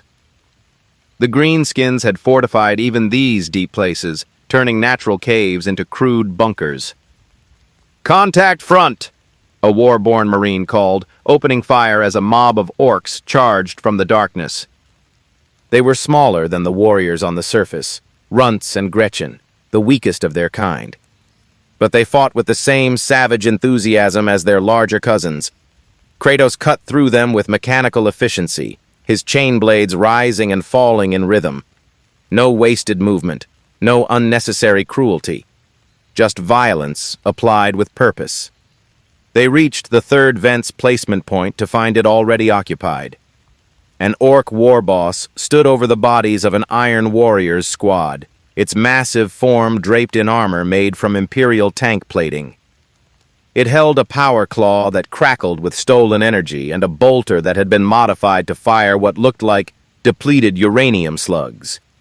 "Hew me God, warrior!" it bellowed in broken Gothic. "Heard about you. The one what doesn't bow, the one what kills gods." Its tusked grin widened. "I'm gonna take your head. Gonna prove orcs is the best." "You'll die trying," Kratos said, advancing. The warboss charged with the speed that made orcs so dangerous, they looked slow until they weren't. Its power claw swept in an arc that would have bisected a land raider. Kratos wasn't there. He'd fought enemies faster than this, stronger than this, smarter than this. The warboss was dangerous, but compared to Zeus, to Odin, to gods who could manipulate reality itself, it was just another opponent. His chain blade took the warboss's arm at the elbow. The return stroke opened its throat. The orc fell, still grinning, because even in death, they loved war. "Charges placed," Theron reported. "All teams reporting ready. On your command." Kratos looked at the seismic charge, a cylinder of tech priest engineering that would trigger a cascade failure in the volcanic systems. This would kill millions of orcs. maybe billions if the fortress collapse was catastrophic enough. Necessary, Horus had said. They exist only to fight and conquer. But Kratos remembered Sparta. Remembered the Persians he'd slaughtered, the enemies who were just defending their homes, the cycle of violence that never ended because someone always had a justification. Primarch? Theron asked. Orders? Kratos activated the charge. All teams extract. We have 10 minutes before... The ground lurched. No, breathed a tech priest, checking his instruments. The charges were on a 30-minute timer. Something else triggered the... The tunnel exploded. Not from the charges, but from below. Magma vented upward, superheated rock turning the air to furnace temperatures. Kratos grabbed the nearest Marines and ran, his Primarch physiology allowing him to move faster than should be possible while carrying 2 power-armored warriors. Behind them, the tunnel collapsed. Ahead, more detonations. The orcs had rigged their own defenses, turning the underground into a death trap. They emerged onto the surface just as the fortress began to fall. But it wasn't falling into ruin. It was falling intact. Massive grav lifts, hidden beneath the structure, activating, trying to keep the fortress airborne even as the ground beneath it liquefied. By the throne, Gilliman's voice crackled over the Vox network. They anticipated the geological attack. They built countermeasures. How did they... Because they're not just savage, Kratos said, watching the airborne fortress reorient its weapons toward the Imperial forces. They're learning, adapting, becoming something worse. The orcish orbital weapons opened fire. The bombardment was crude but devastating. Imperial positions evaporated under fire that should have been impossible for Xenos to generate. Titans fell, night households scattered. And on the command channel, Kratos heard something he'd never heard before. Primarchs calling for retreat. All forces pull back to secondary positions, Horus commanded, his usual confidence cracking. We need to regroup, reassess. No, Kratos said. Brother, we're being massacred. Because we're following doctrine, falling back to prepared positions that the orcs have already ranged. Kratos checked his armor's power reserves, 70%. Enough. They want us predictable. So we become unpredictable. He switched to his Legion's private channel. Warborn, with me. We're boarding that fortress. Sir, that's suicide, Theron said, and for the first time his voice carried doubt. So was Grell's Reach. So was the Maelstrom. So is everything worth doing. Kratos looked at his assembled warriors, 300 Marines who had followed him through 70 years of warfare. I won't order you. This is a choice. Come with me because you believe it's right, not because I command it. For 3 heartbeats, silence. Then, as one, 300 Marines activated their jump packs. To hell and back, Theron said. With you, Primarch. Always. They launched toward the floating fortress like Valkyries ascending to Valhalla, except Kratos had already killed the Valkyries, already burned Valhalla to ash. This was something different. This was 300 warriors choosing to be heroes instead of weapons. The orcs met them with enthusiasm. The boarding action became a 3-dimensional nightmare of jump pack duels and close-quarters slaughter. Space Marines fell, torn apart by mega-armor-clad orcs or simply overwhelmed by numbers. But Kratos carved deeper, his chain blades singing hymns of violence as ancient as warfare itself. He was the Ghost of Sparta, the God-killer, the thing that made divine beings check their shadows. And the orcs? They were having the time of their lives. Now this is a proper fight, roared an orc as it died on Kratos' blade. Use the best, Humie. You's gonna be legendary. They fought through corridors built for beings twice their size, through halls where orc technology defied physics through sheer belief. And finally they reached the command center where the war boss of Ullanor waited. It was massive, over 4 meters tall, draped in armor that incorporated pieces from 100 defeated enemies. It held a weapon that was part chain axe, part power claw, part something that shouldn't exist. "Use the God Killer," it said in surprisingly clear Gothic. "I'm the God Maker. Let's see which of us is right."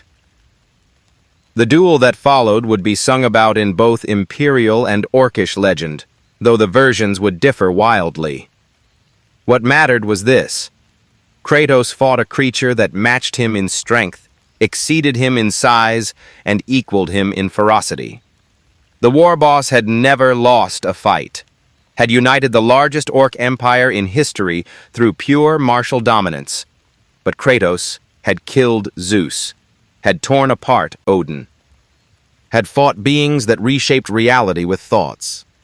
The war boss died well, grinning, laughing, enjoying the violence until the very end. And with its death, the fortress lost cohesion. The grav lifts failed, the structure began falling, and this time, nothing would save it. "Extract," Kratos commanded. "All forces, jump pack escape, now!" They leaped from the falling fortress like angels abandoning heaven. Below, the Orc Empire watched their god fortress fall and, in typical fashion, immediately began fighting each other for dominance. The Great Crusade was won. The largest orc threat in Imperial history was broken. But as Kratos landed among cheering Imperial army troops and celebrating space marines, he felt no triumph, only exhaustion.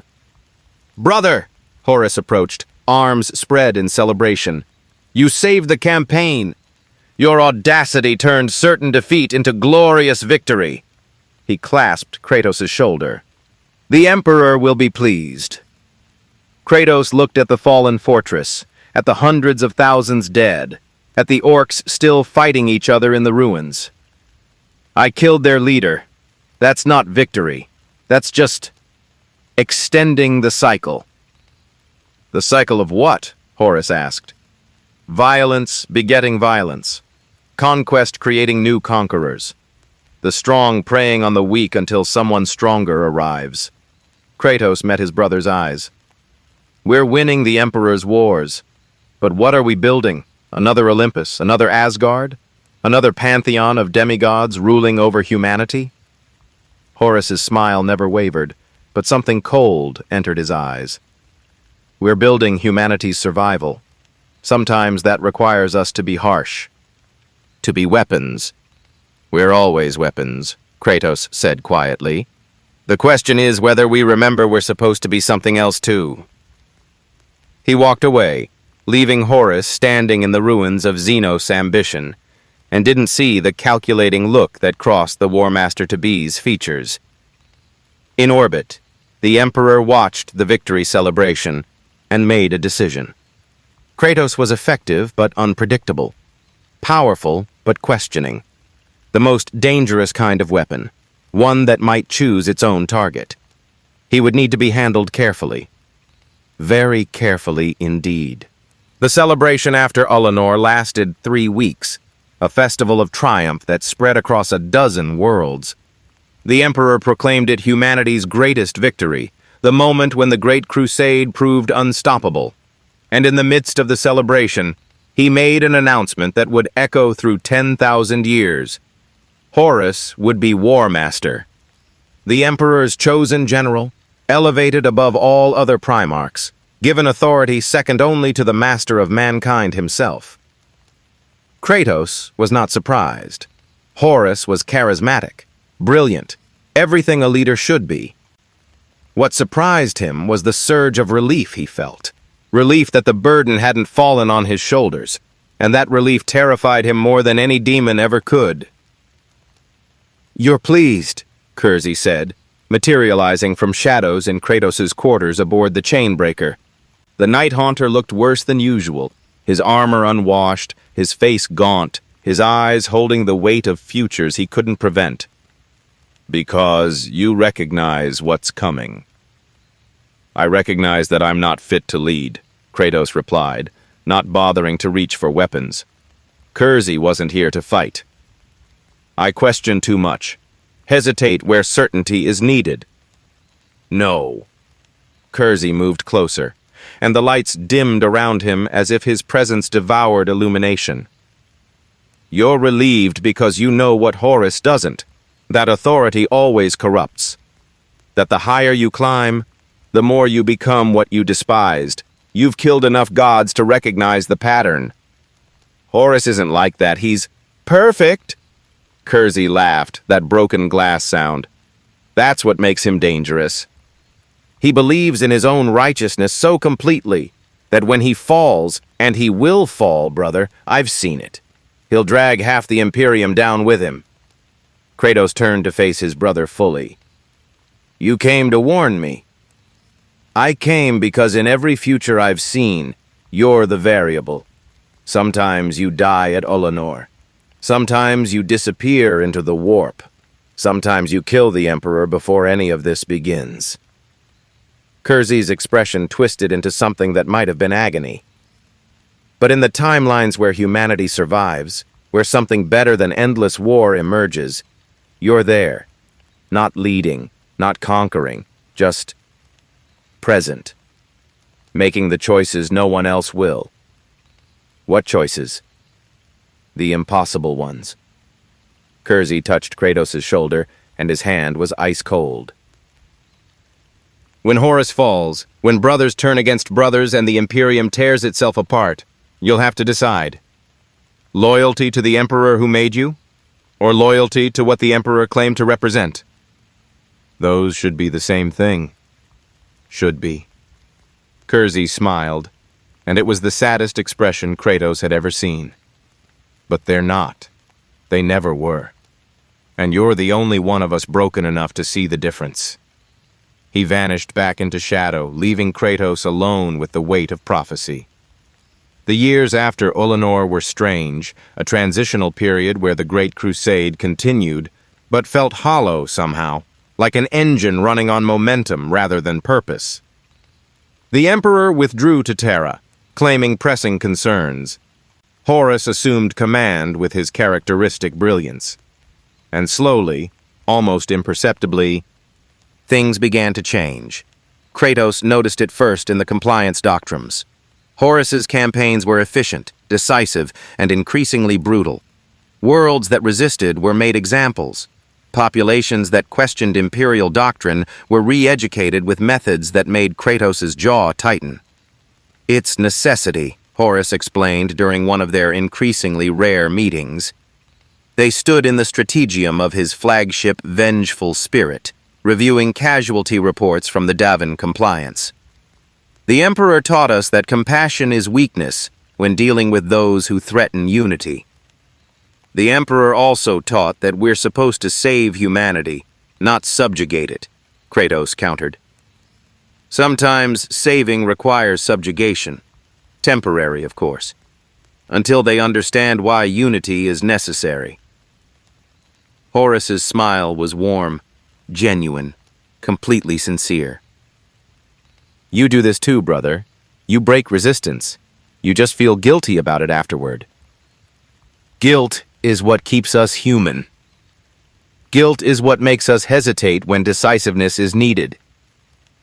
Horus turned from the display, and something in his eyes had changed. Subtle, barely noticeable, but present. The Emperor chose me because I can make the hard choices without drowning in philosophy. Maybe you should trust that. Kratos left the meeting feeling like he'd touched something diseased. He was in the Fang, Russ's fortress on Fenris, when the word came. The Wolf King had summoned several Primarchs for what he called a proper conversation away from political nonsense. Magnus arrived, his single eye troubled. Sanguinius came, the angel's wings folded in contemplation. Even Jagatai Khan appeared, the Warhawk rarely leaving his fleet for anything. Something's wrong, Russ said without preamble. They sat around a table carved from a single tree, drinking Fenrisian Majad strong enough to intoxicate even Primarchs.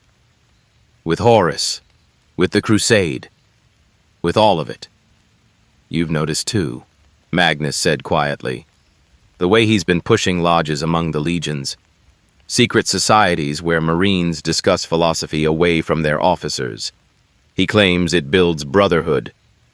It builds parallel loyalty structures, Jagatai interrupted, his voice accented and sharp. On Chogoris, we had warlords who did this, created secret hierarchies within their armies. Always preceded rebellion. You're suggesting the War Master is planning treason? Sanguinius looked pained at the very thought. Brothers, Horus is the most loyal among us, the Emperor's chosen. This paranoia isn't paranoia if we're right, Kratos said. All eyes turned to him. I've watched gods fall before. They always start the same way, small compromises, ends justifying means, efficiency over principle. Then one day you wake up and realize the thing you're serving has become what you fought against. So what do we do? Russ demanded. Confront him? Tell the Emperor? Start a civil war based on suspicion and prophecy? We watch, Magnus said. We prepare, and we hope we're wrong. They were not wrong. The word came from Istvan III, a virus bombing that killed billions, including loyalist elements of Horus's own legion. The War Master had declared rebellion against the Emperor. 4 legions had turned traitor. The galaxy was burning. Kratos stood on the bridge of the Chainbreaker, staring at the reports, feeling something ancient and terrible stir in his chest. Not again. Not another betrayal. Not another family torn apart by ambition and lies. Orders, Primarch? Theron asked quietly. The question was more complex than it seemed. The Emperor commanded loyalty. Genetic imperatives encoded in every Primarch's cells screamed at Kratos to support his creator. But the Emperor had also become everything Kratos had killed gods for being. Distant, demanding worship, treating humanity as resources. And Horus? Horus had fallen exactly as Kersey predicted. Exactly as every god-king Kratos had ever faced. Power corrupting, righteousness becoming tyranny, the cycle continuing. We make for Terra, Kratos said finally. Not because the Emperor commands it, but because Terra is where the most humans are. If Horus wins, he'll burn humanity to ash just to prove his father wrong. We stop that.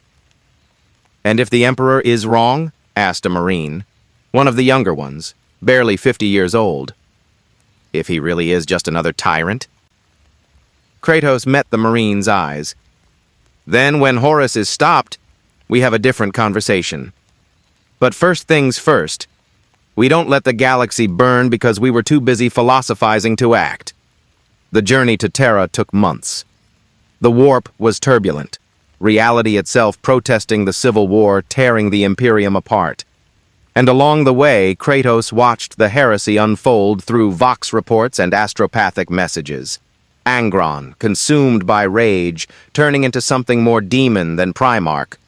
Fulgrim, corrupted by Slaanesh, becoming a monster of excess. Magnus, desperate to warn the Emperor, accidentally damaging the very defenses that protected Terra. Mortarion, Perturabo, Lorgar, all fallen, all serving chaos. And Horus, standing at the center of it all, claiming he fought for humanity's freedom from the Emperor's tyranny. The tragic thing? He actually believed it. He's not entirely wrong, Magnus's voice crackled over a secret channel. The Crimson King was on the other side of the conflict now, his legion shattered, his loyalty questioned by both sides. The Emperor did lie to us, about the nature of chaos, about his own divinity, about what we were meant to be. Horus's grievances are legitimate, even if his solutions are monstrous. So what do you fight for? Kratos asked. Silence for a long moment. Then, the same thing you do. The people caught between gods and their wars. The same reason you went back for Valand. The same reason you refused to use orbital bombardment on Grell's Reach. We fight for the humans who didn't ask for any of this. Where does that leave us when this is over? Kratos asked. Hoping there's an over, Magnus replied. Hoping we survive long enough to fix what's broken. Hoping we're not just repeating the same cycle you escaped from. The connection cut out, lost to warp turbulence. The chain breaker translated into real space at the edge of the solar system to find it already under siege. Horus's fleet was massive, hundreds of ships, bloated with chaos corruption, flying banners that made reality weep, and approaching Terra from the other direction, more loyalist forces. Gilliman's fleet, Russ's ships, Dorn's defenders already in orbit around humanity's cradle world. Multiple Vox hails, the communications officer reported. Horus is demanding we join him, claims he's liberating humanity from the Emperor's tyranny, promises us command of our own sector, freedom to rule as we see fit. And the Emperor? Kratos asked. Silence. He's on Terra, but reports say he's fighting. That Terra's defenses are failing. That the War Master is preparing for final assault. Kratos looked at the tactical display, at the fleet's positioning for battle, at Terra burning in the distance. He thought of Olympus burning, of Asgard falling, of every divine kingdom he'd toppled, and he thought of the billions of humans on Terra who would die if he made the wrong choice. All ships, he commanded. Make for Terra. Full combat speed. Prepare boarding parties. Which side? Theron asked quietly. Neither, Kratos said. Both. We fight for Terra, for the people. And when this is over, we have a long conversation about what happens next. His fleet accelerated toward humanity's homeworld, toward the final confrontation between father and favored son, toward the moment when 10,000 years of history would be written in blood and fire.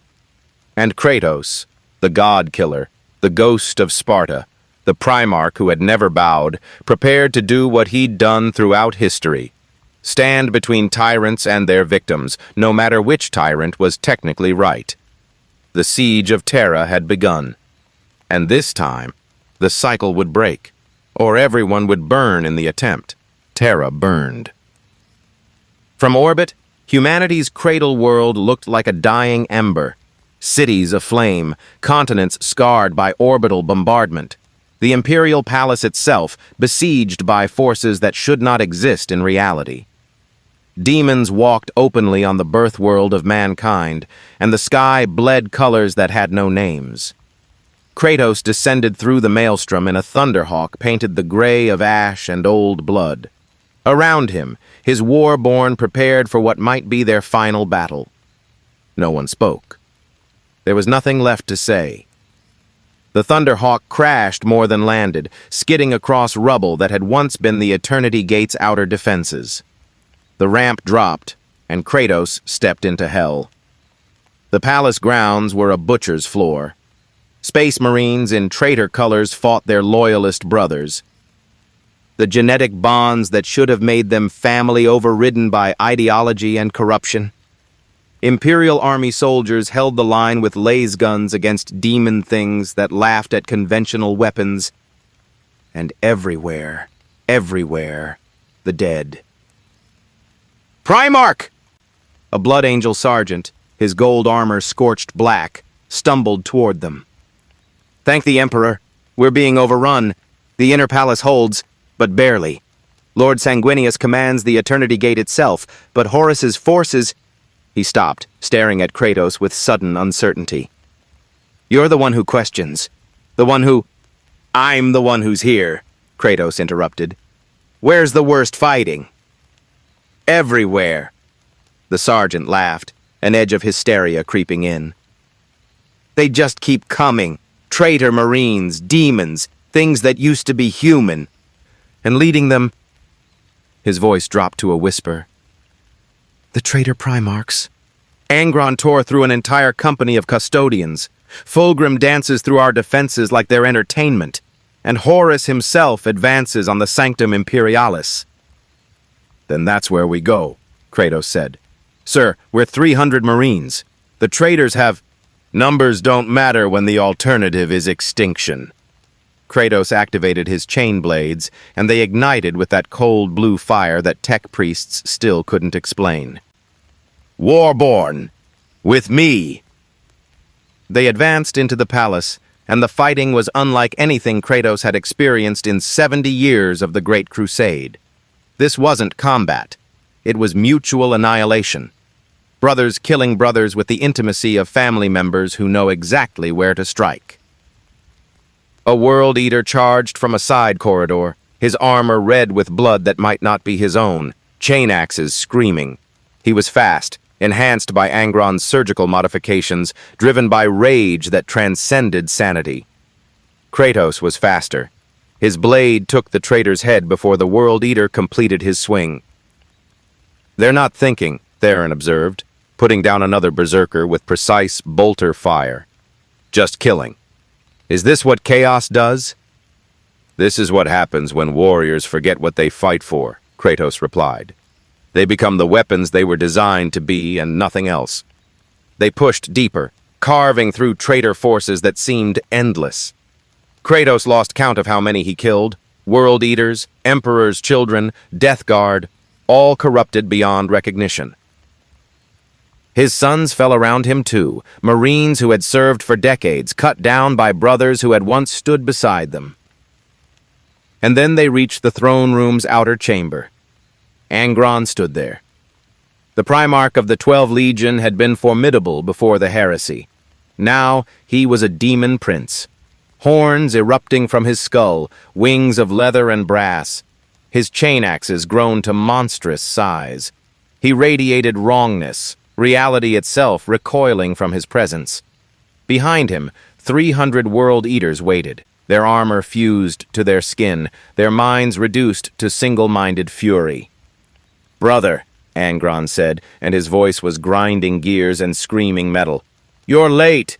The Emperor dies today. His Imperium falls, and you—" He pointed one massive axe at Kratos. "You get to choose. Join us in freedom, or die defending a tyrant." Kratos looked at what his brother had become, saw the chains, literal, psychic, demonic, binding Angron more thoroughly than any Imperial command ever had. Freedom.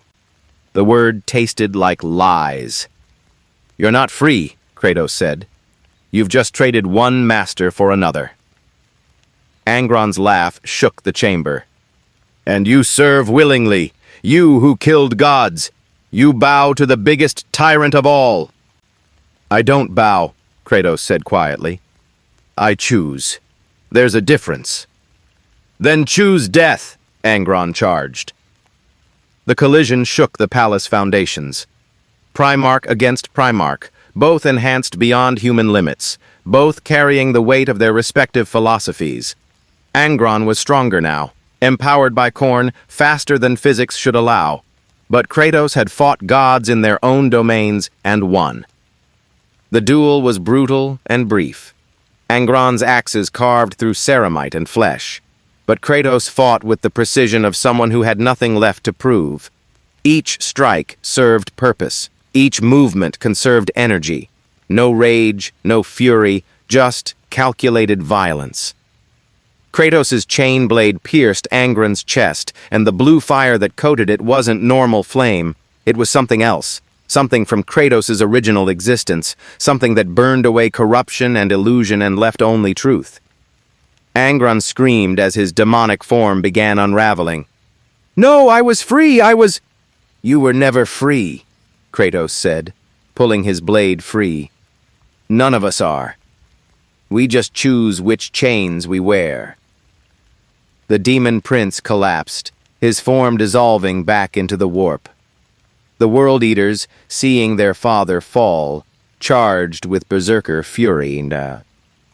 The Warborn met them, and the slaughter was terrible and necessary. When it ended, only 70 Warborn remained standing. "Keep moving," Kratos commanded, because stopping meant thinking about the cost, and thinking about the cost meant breaking. They found Sanguinius at the Eternity Gate. The angel was magnificent and terrible. His wings spread wide, his spear dripping with traitor blood, his perfect features locked in an expression of grief so profound it hurt to witness. Around him, thousands of dead, and advancing toward him, the War Master's forces. "Brother," Sanguinius said, and his voice carried the weight of prophecy. "I've seen my death. It's today, here, at Horus's hands." "Then we change what you've seen," Kratos said, moving to stand beside him. "I don't think we can." Sanguinius looked at him with eyes that held the future's certainty. "But thank you for trying. It means everything that you're here." The traitor forces hit them like a tsunami. Kratos and Sanguinius fought back-to-back, two Primarchs against an army, buying time for reinforcements that might never come. The angel fought with grace that transcended combat, every movement perfect, beautiful, deadly. Kratos fought with brutal efficiency, no wasted motion, no hesitation, just violence in its purest form. And then the War Master arrived. Horus had changed. Chaos had elevated him beyond Primarch, beyond humanity, into something approaching divinity. He wore armor that wept reality, carried a weapon that screamed with bound demons, and radiated power that made even Kratos' enhanced physiology recoil. "Brothers," Horus said, and his voice held layered harmonics of the four chaos gods. "This is pointless. The Emperor has lost. Terra falls. Join me, and together we can reshape the galaxy into something better. No more tyranny, no more lies. Just truth." "Your truth kills billions," Sanguinius said. "The Emperor's truth killed billions first," Horus countered. "I'm just honest about the cost." His gaze fixed on Kratos. "You understand, don't you? You've always understood. Gods must die so humanity can be free." And that was the trap. The same reasoning Kratos had used to justify killing Olympus, Asgard, every divine hierarchy. The same logic that had burned worlds. "You're right," Kratos said, and both Sanguinius and Horus looked surprised. "Gods must die. All gods, including you." He attacked. Horus met him with power that dwarfed anything Kratos had faced in this universe. The War Master was chaos-empowered, carrying the strength of four gods, enhanced beyond measure. Each strike from his claw could shatter tank armor. Each word he spoke could break minds. But Kratos had killed Zeus, had torn down Olympus stone by stone, had learned that gods, no matter how powerful, could bleed. They fought across the throne room, their battle destroying ancient architecture and killing anyone too close. Kratos felt his armor crack, his bones break, his enhanced healing struggling to keep pace with the damage. But he'd fought through worse, had survived wounds that should have been fatal, driven by nothing but will and rage. And this time, he had something Zeus had never faced, a reason beyond revenge. He was fighting for the billions on Terra, for his legion, for humanity's chance to be something more than tools in divine wars. Horus's claw caught him across the chest, tearing through ceramite and flesh. Kratos felt ribs crack, felt one of his hearts stop. The pain was transcendent. He drove his chain blade into Horus's eye. The War Master screamed, not in pain, but in genuine surprise. The blue fire coating Kratos' weapon burned away chaos corruption, revealing the truth beneath. A son who had been manipulated, corrupted, turned into a weapon by beings who cared nothing for him. For just a moment, Horus's expression cleared. "Brother," he whispered, and it was the old Horus, the one Kratos had respected. I didn't mean... They promised..." Then the Chaos Gods reclaimed him, pouring more power into their champion, burning away what little humanity remained. Horus backhanded Kratos across the chamber, the impact shattering a support pillar, and turned toward Sanguinius. "No!" Kratos tried to rise, but his body was failing. Even Primarch physiology had limits. He watched Horus lift Sanguinius by the throat, watched the angel struggle, wings beating uselessly, watched his brother die, crushed by another brother's corrupted hands. The rage that filled Kratos was ancient and terrible. The Spartan rage, dormant for decades, erupted in full force. His wounds closed, his broken bones fused, and something else awakened. The fragment of divinity he'd carried from his original existence, the piece of godhood he'd never quite shed.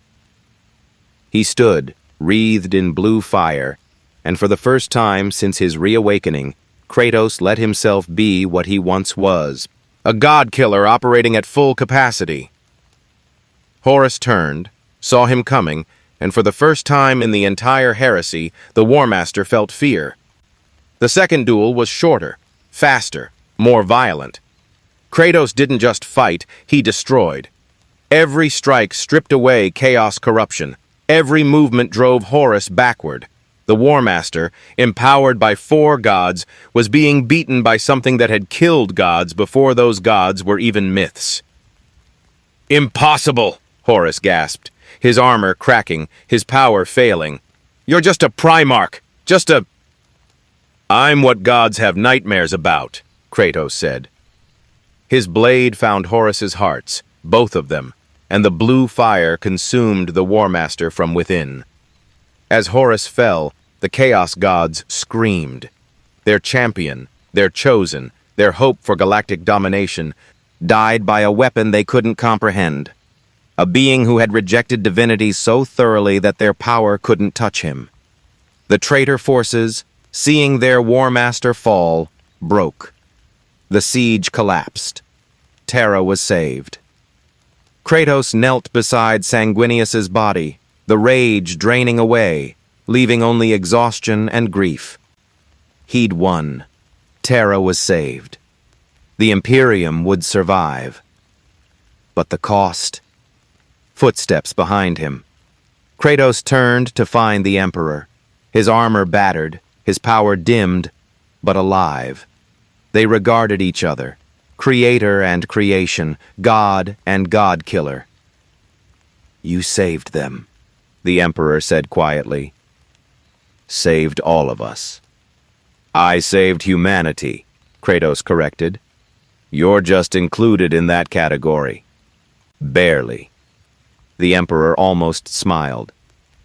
"I know what you are now, what you truly are. The soul I pulled from beyond, the essence I wove into Primarch form. You're—" "Done," Kratos interrupted. "I'm done. This war is over. The heresy is broken. And I—" He looked at his hands, still covered in Horus's blood. "I need to be something other than a weapon for a while. The Imperium still needs you. The Imperium needs to learn to stand without gods and demigods watching over them." Kratos stood, facing his creator fully. "You won. Your Imperium survives. But I'm leaving. Taking my legion, going to the edges of the galaxy, and finding a way to be something else."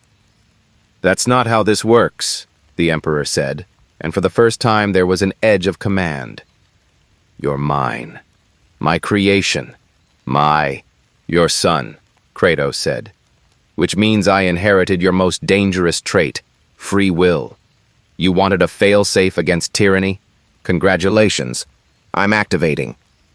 This Imperium will survive, but it won't have me as its weapon anymore." He walked away, past the Emperor, past the bodies, past the ruins of the greatest civilization humanity had built.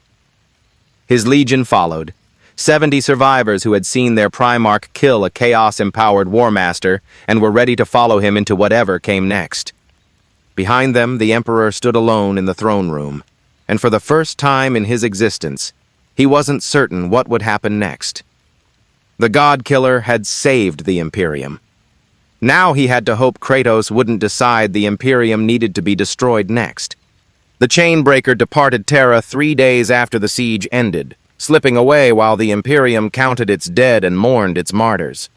No fanfare, no official orders, Just a single strike cruiser and its escort fleet vanishing into the void, carrying the 13 Primarch and what remained of his legion. 70 Space Marines, 1 Primarch, and a question that had haunted Kratos since his reawakening. Could a weapon ever become something else? They traveled to the galaxy's edge, beyond the Imperium's borders, into regions where the Astronomican's light barely reached. Here, in the darkness between stars, they found a world the Mechanicus had designated as non-compliant and resource-negative, which meant worthless to the Imperium's expansion. It was a temperate world, with forests and oceans and mountain ranges that reminded Kratos of Greece before Olympus fell. The native population numbered barely 10 million. Humans descended from a colony ship that had crashed millennia ago, now living in scattered settlements with technology regressed to pre-industrial levels. No strategic value, no resources worth exploiting, no reason for the Imperium to ever return. Perfect. "What are we doing here?" Theron asked as they surveyed the world from orbit. The veteran sergeant had been at Kratos' side for 70 years, had followed him through every campaign, but even his loyalty carried questions now. "Sir, we're warriors. We're built for war. If we're not fighting the Imperium's enemies, then we help these people build something worth protecting," Kratos said. "We've spent decades destroying. Maybe it's time we created." They made landfall in a valley between 2 mountain ranges, far from the native settlements. The Warborn established a fortress, not a palace, not a temple, just a practical structure designed for defense and habitation. Kratos had seen enough divine architecture to last several lifetimes. The locals discovered them within a week. An expedition of traders crossing the mountains to reach another settlement stumbled upon Space Marines constructing fortifications. The traders froze, terror and awe warring on their faces as they beheld beings that looked like angels and gods. "Do not kneel," Kratos said, approaching them slowly. Even without his armor, he towered over normal humans.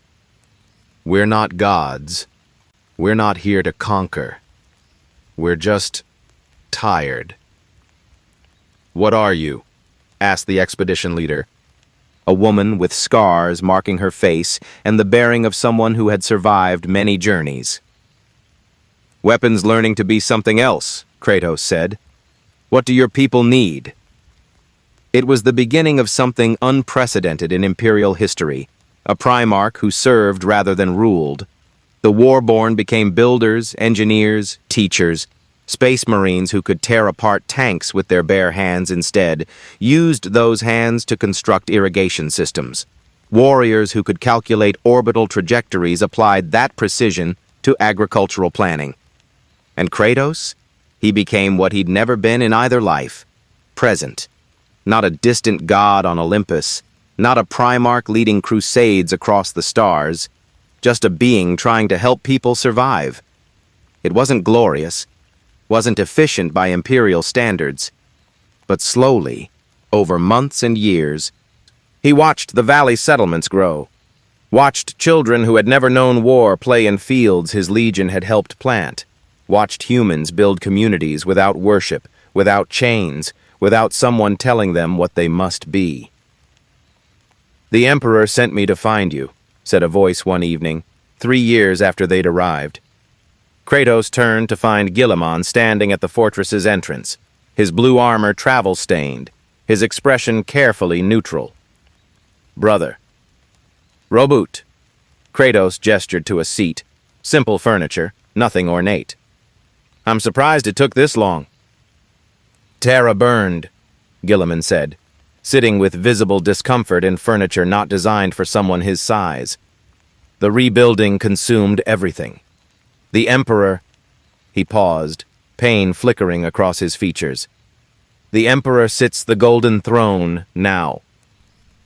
Barely alive, sustaining the Astronomican but unable to speak, unable to guide us. The Imperium is rudderless." "And you want me to return," Kratos said. It wasn't a question. "We need you." Gilliman leaned forward. I'm codifying everything. Tactics, governance, organization. Creating the Codex Astartes to prevent another heresy. But brother, the Imperium needs more than rules. It needs to learn to survive without depending on demigods, Kratos interrupted. That's its fundamental problem. You're building the same structure that failed, just with more documentation. Then what would you suggest? Frustration entered Gilliman's voice. Seriously, Kratos, you've complained about the Imperium's methods for decades. You've pointed out every flaw, every compromise, but you never offer alternatives. You just leave. It was fair criticism. Kratos had spent his entire existence destroying systems without building replacements. Greece after Olympus. The 9 realms after Asgard. Always the same pattern. Break the chains and walk away while someone else dealt with the aftermath. I don't have the full answer, Kratos admitted. But I know it starts here. With small communities building something that works for them. With humans making choices instead of following divine mandates. He gestured to the valley outside, where natives and space marines worked side by side on a new granary. People being people instead of resources. That doesn't scale, Gilliman said. The Imperium spans millions of worlds. We can't govern each one individually, can't... Then maybe it shouldn't be one Imperium, Kratos said. Maybe humanity survives better as scattered communities who cooperate instead of one massive hierarchy that demands uniformity. Gilliman looked horrified. That's exactly what would destroy us. We need unity to face the threats out there. The orcs, the Eldar, the things in the warp will always exist, Kratos finished. There will always be threats, always enemies, always reasons to centralize power and sacrifice freedom for security. But at what point does the cure become worse than the disease? They sat in silence, 2 Primarchs representing different philosophies, both trying to save humanity in their own way. I can't force you to return, Gilliman said finally. But the Imperium needs heroes, brother. Needs examples of what we're supposed to be. Then tell them about this, Kratos gestured to the valley. Tell them about a Primarch who chose to serve instead of rule, who built instead of destroyed, who believed humans could govern themselves if given the chance. They'll forget, Gilliman said quietly. In a generation, maybe 2, you'll be legend, then myth, then forgotten entirely. That's how history works. Good, Kratos said. Let them forget the demigods. Let them remember they saved themselves.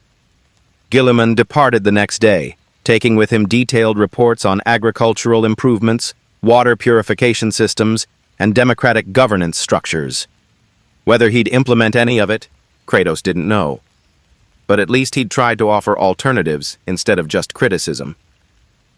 The years became decades. Decades became centuries. Kratos remained in the valley, watching generations of humans grow, live, die. His legion, what remained of it, spread across the planet, each marine taking on the role of teacher and protector, rather than warrior and conqueror. They trained the locals in self-defense, not to create soldiers but to ensure communities could protect themselves. They shared technology carefully, introducing innovations that improved lives without creating dependency. And slowly, painstakingly, they built something that looked like genuine civilization, messy, inefficient, beautiful. Kratos felt his purpose shifting. He was no longer the Ghost of Sparta, the god-killer consumed by rage.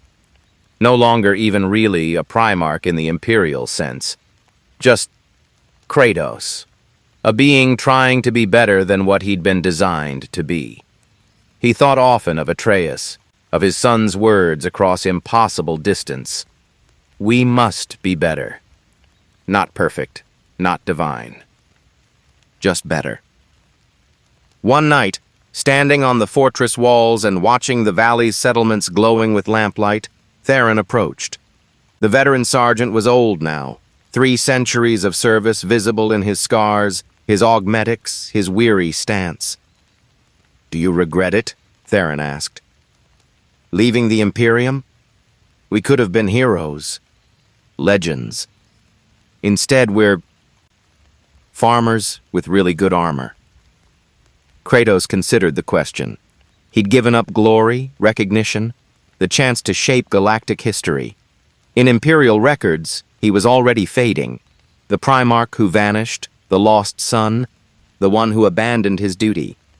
But down in that valley, children played without fear of orbital bombardment.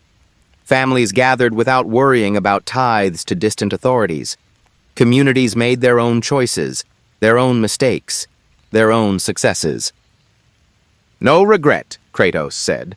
"I've been a hero, been a god, been a conqueror. This is harder, more meaningful, and maybe—" He paused, choosing words carefully. "Maybe this is what breaks the cycle. Not another god dying, not another empire falling. Just people learning they don't need gods at all." "The Imperium won't last without guidance," Theron observed. "Guilliman's codex will calcify. The worship of the Emperor will become actual religion. Everything you warned about will happen." "Probably," Kratos agreed. "But not here. Not in this valley. Not among these people who never learned to kneel." He turned to his old friend. "We can't save everyone, Theron. Can't fix the whole galaxy. But we can save this place. These people. And maybe they'll save a few more. And those few will save others. Ripples instead of waves." "That's very optimistic for you, sir." "I'm trying something new," Kratos said. "And for the first time in multiple lifetimes," he smiled and meant it. "Hope instead of rage. Building instead of destroying. Maybe it won't work. Maybe in 10,000 years the Imperium will have become exactly what I feared. But at least I'll know I tried something different." Thunder rumbled in the distance. Actual weather, not divine portent. Rain began falling, gentle and cleansing, washing away the day's dust. And Kratos, the Ghost of Sparta, the God-Killer, the lost Primarch, stood in the rain and felt something he'd never felt before. Peace. Not victory. Not triumph. Just the quiet satisfaction of choosing a path that preserved what mattered instead of destroying what didn't. The Imperium would remember him as the Primarch who vanished. In 10,000 years, his name would be whispered in myths and legends, the one who questioned, who challenged, who refused to bow. The Emperor's fail-safe who activated not by killing his creator, but by simply walking away. And in a small valley on a worthless world at the galaxy's edge, 70 Space Marines and 1 Primarch would continue their experiment in being something other than weapons. The cycle was broken, not through violence, not through divine intervention, not through grand gestures or epic battles, just through the choice, repeated daily, to be better than what they were designed to be. Behind them, the Imperium would slide into darkness. The Emperor would become a corpse god on a golden throne. The worship he'd tried to prevent would consume everything, turning the Imperium into the very theocracy he'd fought against. But here, in this forgotten valley, humans would remember a different lesson, that demigods could serve instead of rule, that weapons could choose to build instead of destroy, and that the chains of destiny could be broken by simply refusing to wear them. Kratos looked up at the stars, distant, cold, uncaring. Somewhere out there, chaos plotted. The Imperium crumbled. Wars raged across 1,000 worlds. Let them. He'd fought enough wars, killed enough gods, burned enough worlds. This time, he would nurture instead of destroy. And perhaps in some small way, that would be his greatest victory.